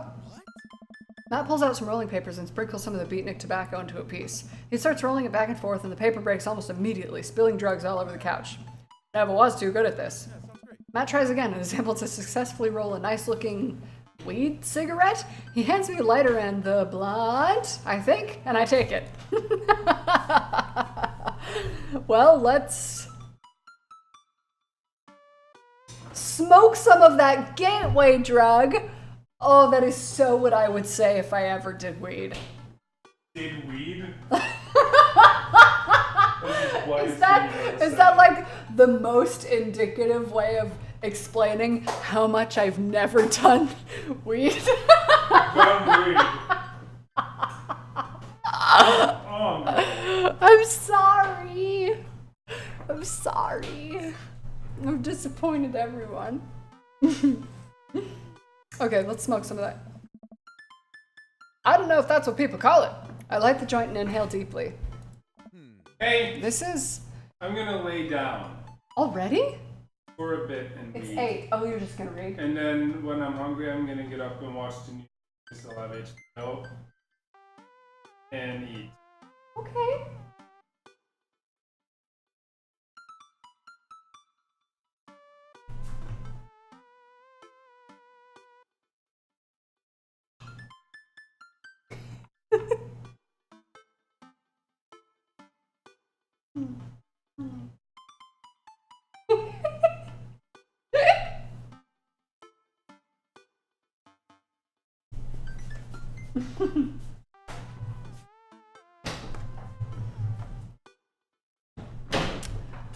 Okay.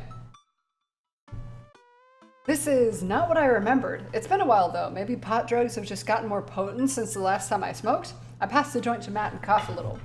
Should it sting this much or am I just a baby? Matt takes a hit and his eyes go wide. That's not weed. Oh no, we didn't get weed? Oh God. Did we develop a taste for meth? No, it's... Matt takes another hit and winces. Yeah, this is oregano. I sniff the air. Yeah, that would definitely explain why it smells like a pizza place in here. Fuck you, Damien. Little punk ripped us off. Oh well, we can still relax and enjoy the music sober. Oh, he winked at me. He's so cute. We sit and listen through the Diet Sig album that Matt bought, which is catchy as hell. I look around the room again and see photos of Carmen Cita growing up. I spot a young one with a huge smile on one of the pictures with the two.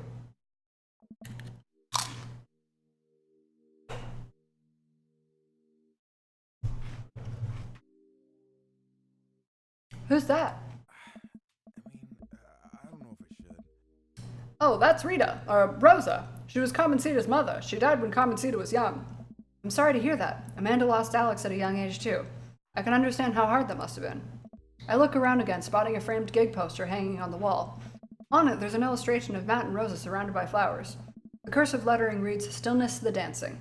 Looks like they played the Soundgarden over a decade ago. Were you two in a band together? Yeah, that was the reason I was touring so much when I was younger. We traveled the whole country in this rinky-dink little van. It was hard to stop, but once we started getting notoriety and seeing how much the songs meant to the kids, it was just incredible. Wow, that seems like a life some only people dream of. It was, and it was difficult at the same time. I couldn't have done it without someone by my side. Rose and I knew that we couldn't do it forever, the long hours on the road, missing your family, sleeping in the van, all that stuff. Once she became pregnant with Carmencita, we put down roots in the favorite town to play in, right here. Since she was a kid, Rose always had a dream to own a quiet little coffee shop. She, died before it opened. I'm so sorry. Don't be. I'm not really sure what to say. I couldn't possibly count the number of times I told the same thing after Alex died. Matt gets up to flip the record. Next to the turntable, I noticed a dusty piano. You play? I'm out of practice. I used to jam on the keys back in the day. Oh yeah? I fronted the hottest 7-piece ska band the Eagle Rock Bay High School had to offer. No way. You had a ska phase? Oh my god, excuse me. Phase? Ska never dies. Except for Scommunist Manifesto, who broke up after the senior talent show to pursue solo careers. Dude, that's so rad. Matt pulls out the piano bench. Give me some of that two-tone love. Oh man, let's see if I still got it. I sit down at the piano. Stick to your ska roots. Hey, I think I'm doing it. I'm playing ska. Wait, that was just Smoke on the Water. Matt, I've forgotten how to play. The Deep Purple is always appreciated nonetheless. Alright, buddy, can you top that? I shouldn't. Aw, come on. No, it's been a long time. Matt, you just sat through a butchered version of Deep Purple, Smoke on the Water. How much worse can it be? Matt stares at the piano for a second. Okay.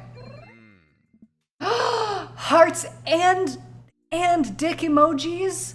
Oh, he loves me and he wants to bang me. I'm, okay. Matt closes his eyes and runs his fingers over the keys. He breathes in deep and starts playing a melody. If I didn't know that he hadn't played the piano in a long time, I would have never guessed it. Matt plays a soft, sweet tune filled with emotion. I'd never heard this before. Is this one of his original works? This is so cool. Matt finishes the song and finally opens his eyes. How was that? That was amazing. Oh, it's nothing. Come on, man, that was killer. Are you gonna pull that out for open mic night? Oh no, I never played those. Well, why not? You're really good. I just don't do it anymore. I don't like being up there and alone and having so many people stare at me. It doesn't feel fun anymore. I can sense that Matt's getting uncomfortable at the thought of it. I won't push him any further. All right, man. But I hope you know how beautiful your music is. Thanks. Matt and I sit and listen to more records until it gets late. I decide that I need to get to bed. Matt walks me to the door. Let's never tell anyone about the oregano, okay? Deal. Wait, can I tell my doctor? I don't know anything about the health effects of smoking oregano, and I think we'll be fine. Night, dude. I smile. Night. Eee! I walk inside and the house is dark, save for the sliver of light coming from beneath Amanda's door. I knock lightly on the door and enter Amanda's room. She's sitting at her desk with her camera, editing photos. Hey, Amanda. And Amanda swivels around in her chair to face me and slumps down.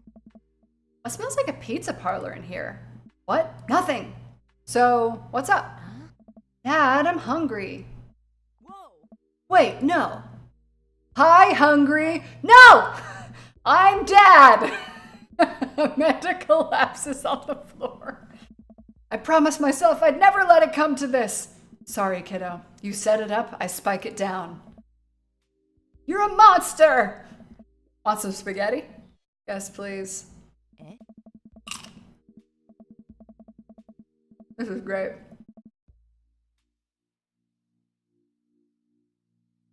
Amanda and I boil pasta and heat up sauce in a pan.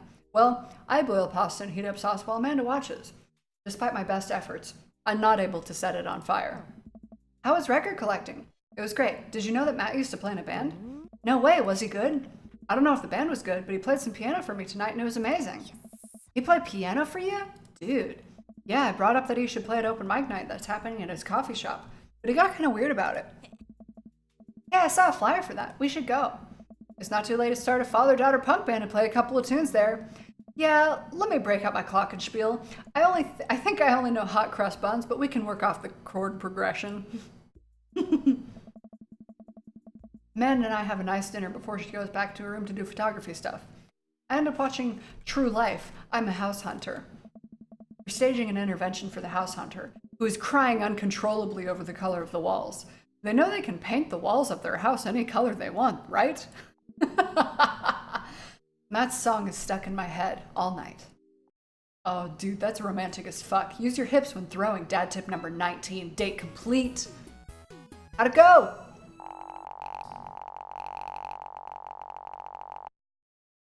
Yes! Oh, fuck yeah. Fuck yeah, I got an A.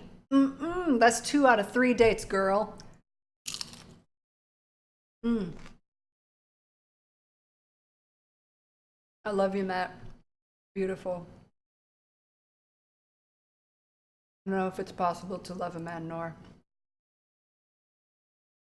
King of Carrot Flowers, achievement progress, 2 out of 3. Well, it's been a long day. I'm just about ready to pack it in. After a few bites of ice cream from the freezer, I turn all the lights off and walk down the hall to my room. I wonder if Amanda's still awake. That kid needs some sleep. As I pass her room, I can hear a faint sound, but I can't quite make out what it is. I get a little closer. Is she crying? I knock gently on the door. Hey, Amanda? Crying immediately stops. Not right now. Her voice sounds strained. She sniffles. I need to make sure she's okay. I open the door. In the dark, I see Amanda's outline in the middle of her bed, knees hugged up against her body. Is everything okay? I don't want to talk about it. Did something happen? No, nothing happened. Ah, shit.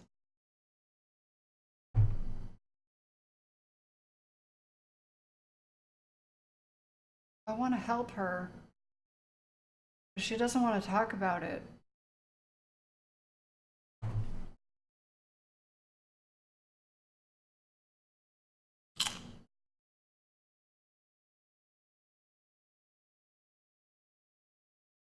If I keep bothering her, shit. I'll leave her alone. Alright, I'll leave you be. I back out of the room and close the door gently behind me. She immediately starts crying again. Wow, I have no idea what has her so upset. She seemed totally normal. I feel awful just leaving her to cry, but I also get the feeling that if I tried to do anything else, it would have only made her more upset. I can't stop mentally cycling through all sorts of awful things she could be dealing with right now. More than anything, I just want her to be happy and safe. I have a hard time falling asleep, but when I finally do, I'm still thinking about Amanda. After a long night of very little sleep, I roll out of bed and make myself a pot of coffee. Amanda should be up for school soon. Maybe she's willing to talk about whatever's bothering her.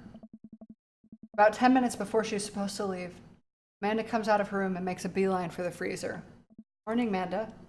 Morning. She drops a frozen waffle into the toaster and slams the freezer door. She won't look at me. Yikes. So, anything big going on at school today? No. Okay. You need a ride to school? No. Want some coffee? Amanda pulls the toaster level up and takes her still freezer-burned waffle out before it's finished cooking. I have to go. Amanda picks up her bag and storms out. Oh, okay. I haven't seen her act like this in a long time. Usually short-lived, but it always hurts. Hopefully this blows over and things are back to normal soon. I sit back at the kitchen table and look at a picture of Amanda and I hanging on a wall. In it, I'm teaching her to ride a bike. Her face is a mixture of excitement and pure, unadulterated fear. I remember how determined she was. Every time she would fall off and scrape her knees, she would get up and try again. Finally, I had to stop her because she was bleeding everywhere. Then she started to cry because she didn't think she needed bandages and wanted to keep trying. As I put the bike away, she just stood in the middle of the street and screamed. Then I took her for ice cream, and it was like nothing even happened. After giving it a bit of thought, I decide that if I force her to talk about it, I'm only going to make things worse, but I have an idea. I start rummaging around for ingredients. Oh, hey Joe, welcome back. When I came home from my date with Matt, I heard her crying in her room, so I opened the door, and I went to ask her what was wrong, but she didn't want to talk about it. She was like, not now.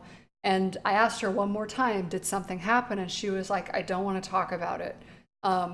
And I was just trying to think of like what I would have wanted. If I tell somebody I don't want to talk about it, I want to be left alone, then I don't want anybody to bother me. So like, and continuing to push her felt like it would have made her more upset. So I decided to leave her alone. But of course now she's angry. So we're now trying to figure out how we can get her to cheer up. You had similar troubles with your daughter. I was never really like that. I never asked people for help because I still don't. I'm terrible at asking people for help. Because I don't know. Maybe I don't feel like I deserve it or something, but I just don't ask people for help. So I tend to like, when I'm upset, I tend to suffer in silence a little bit. So if somebody came in and talked to me when they knew I was upset, I would accept their help. I never pushed them away. So it's a little hard for me to read like what she's looking for. But if I told somebody I don't want to talk about it, please leave me alone, it would mean that I wouldn't want to talk about it and please leave me alone. So I hear Amanda walked into the door. Instead of heading for the kitchen like she usually does, she makes a beeline to her room. She's clearly trying to avoid me. Hey, Pumpkin? What? Can you come here for a sec? There's a moment of silence. Yeah, I wanted to say sorry about last night. I'm just worried about you, kiddo. I get scared when I know something's wrong. And I get even more scared when I feel like I can't do anything about it. Dad, so just whatever it is, and you don't have to tell me if you don't want to, but whatever it is, just know that you have a dad in your corner who wants you to be happy. Oh no. Honey, you know I'm bad with words, so I was hoping I could speak a language we both understand. I pull a cake out of the refrigerator and place it on the table. Hopefully the frosting has set by now. Ta-da! Dad, it took me a really long time because I ran out of red frosting somewhere around sad, and I had to start over, and this is beautiful. That's so cute. It's strawberry. Amanda gives me a big ol' hug. I grab some plates and forks and serve us up some delicious cake. So, it's really stupid. What is? This whole thing. I know I've been really weird lately, and I don't even know how to explain it. I feel like I might have to make you a chart. I'm listening. Do you want me to take notes? Oh no. I guess I should start from the top. So you know how Emma R is going to that fancy art school in California, right? Emma R. Oh, shit. Is that the best friend or the other one?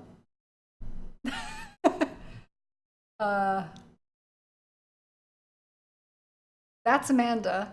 I think Emma P's the best friend. I guess you're not technically wrong. It's good to have fallbacks like that one. Anyways, ever since she got the acceptance letter, I've been feeling like she's drifting away, you know? And she's been spending a lot more time with Grace and Emma P. I thought it was all in my head for a while, but then I found out from Rosie M that both Emma's, Grace, and Noah all went to a party at Mackenzie F's on the same night. They all told me they were busy studying for the Calc AB final. Yikes. So, another important piece of information is, God, this is embarrassing. I, have a crush on Noah, and, that's the thing. What? Whoa, I had no idea. I definitely didn't know that. Okay. You're a bad liar.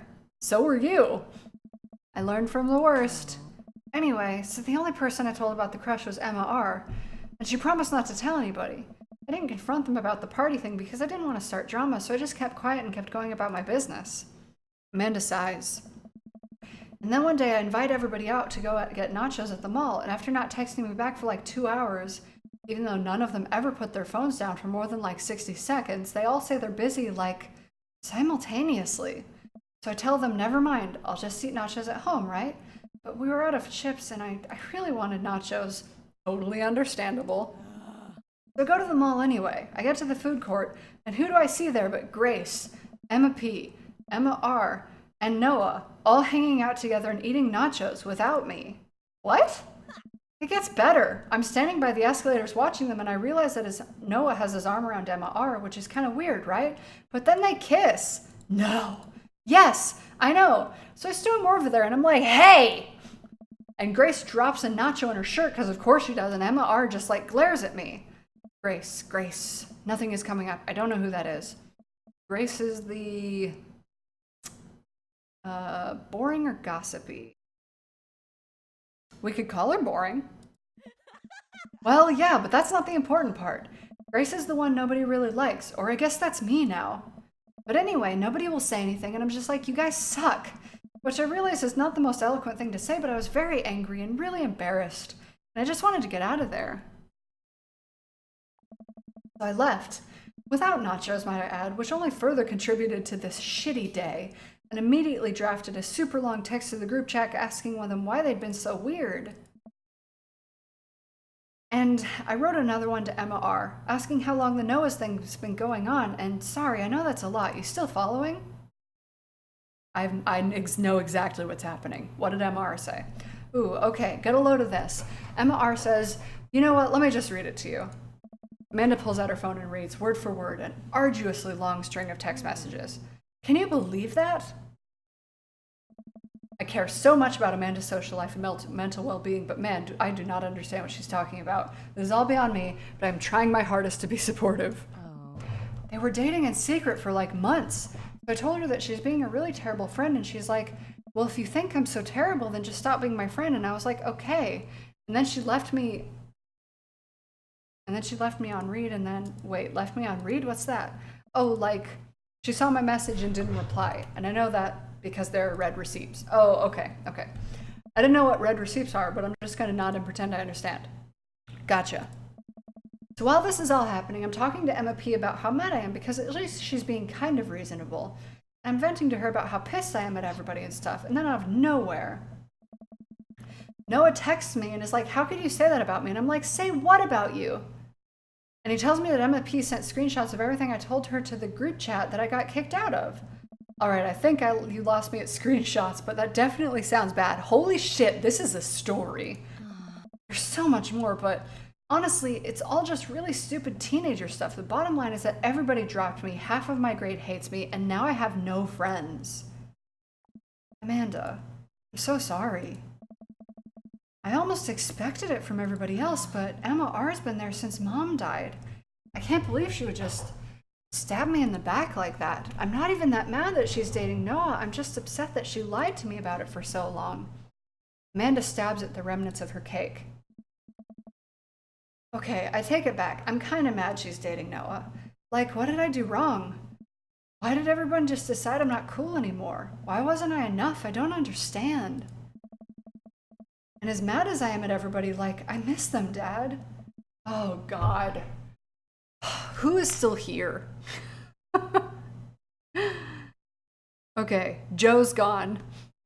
Nick might be here. This is so sad.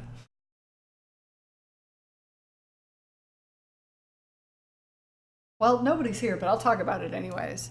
I had kind of a similar situation, but except that it wasn't as clear cut.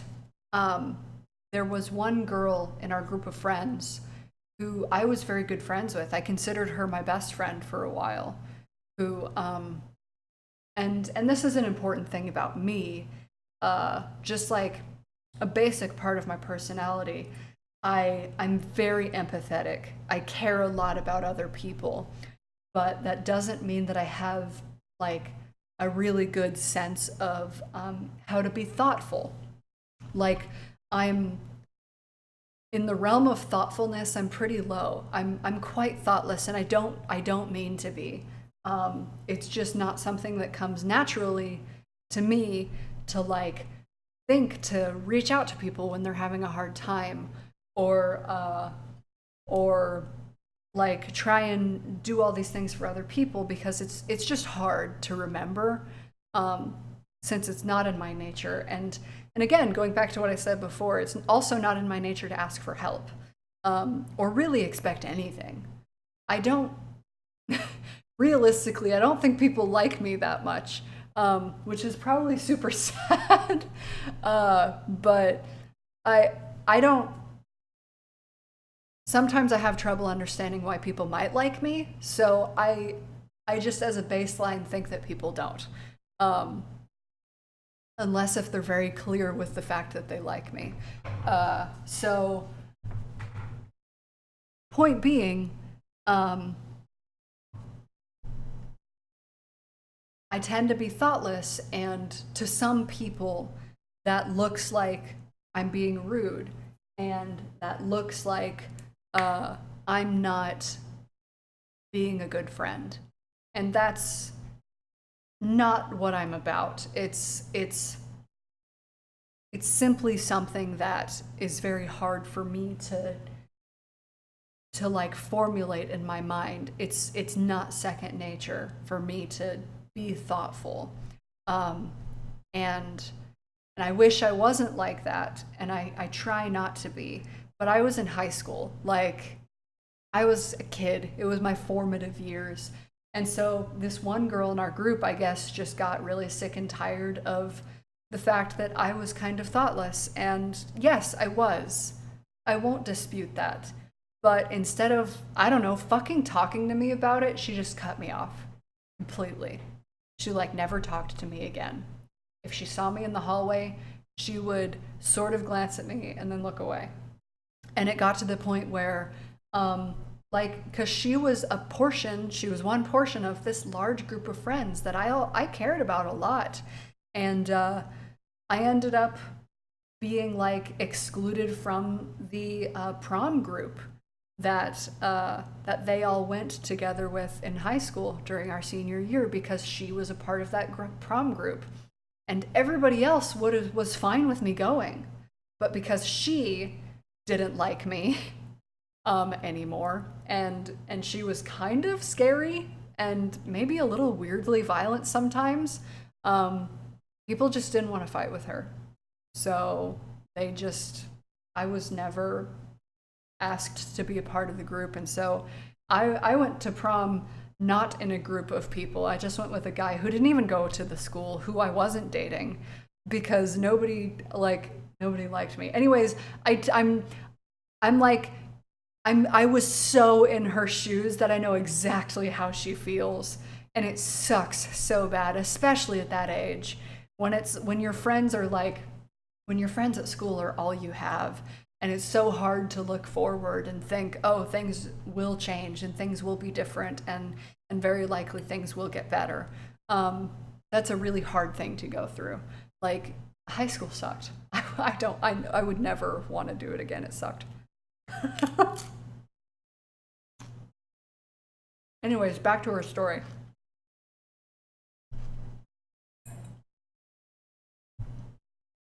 Amanda looks so dejected, I almost can't take it. What could I possibly say to help? Anyways, that's it. That's the whole sordid tale. Thanks for listening. Tune in next week for more hot gossip. Wow. I know it's pretty dumb. It's not dumb. No, it's a stupid thing to be upset over. Amanda, your feelings are real. Don't ever be mad at yourself for having feelings. I guess. Unless you've secretly been a robot who's been approximating human feelings this whole time. Dad, if I was a robot, I would have transformed into a monster truck a long, long time ago. But seriously, I know you probably don't want advice, but I feel like it's my duty as a dad to bestow upon you a few nuggets of fatherly wisdom. Gosh, that's exactly it. High school sucks. Honey, high school sucks. You make friends with people. Wow, that went backwards in my head.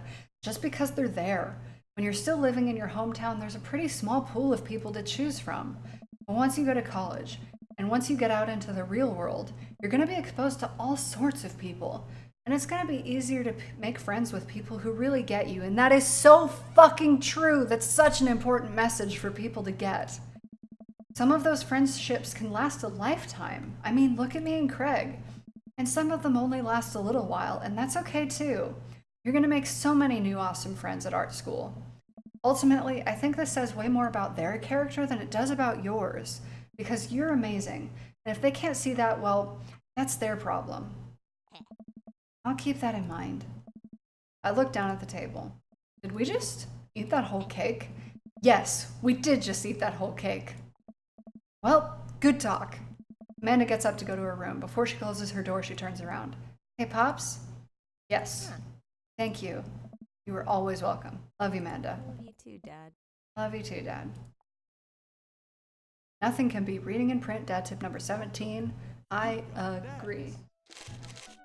Oh, that was heavy. I'm done. I can end it here. That was, whew. Let's save. Eat this last chip. Take a sip of wine.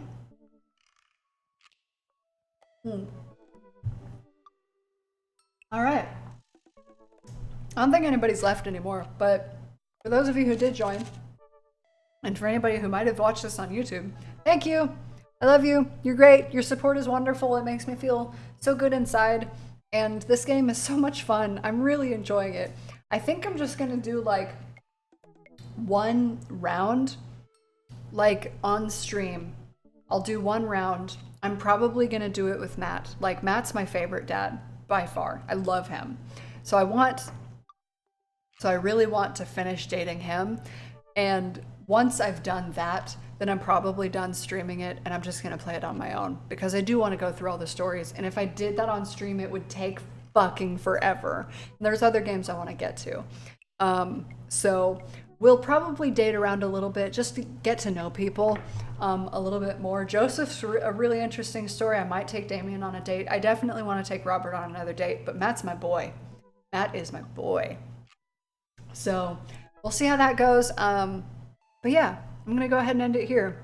Thanks everybody for joining. I appreciate you. You're so good and tasty and wonderful.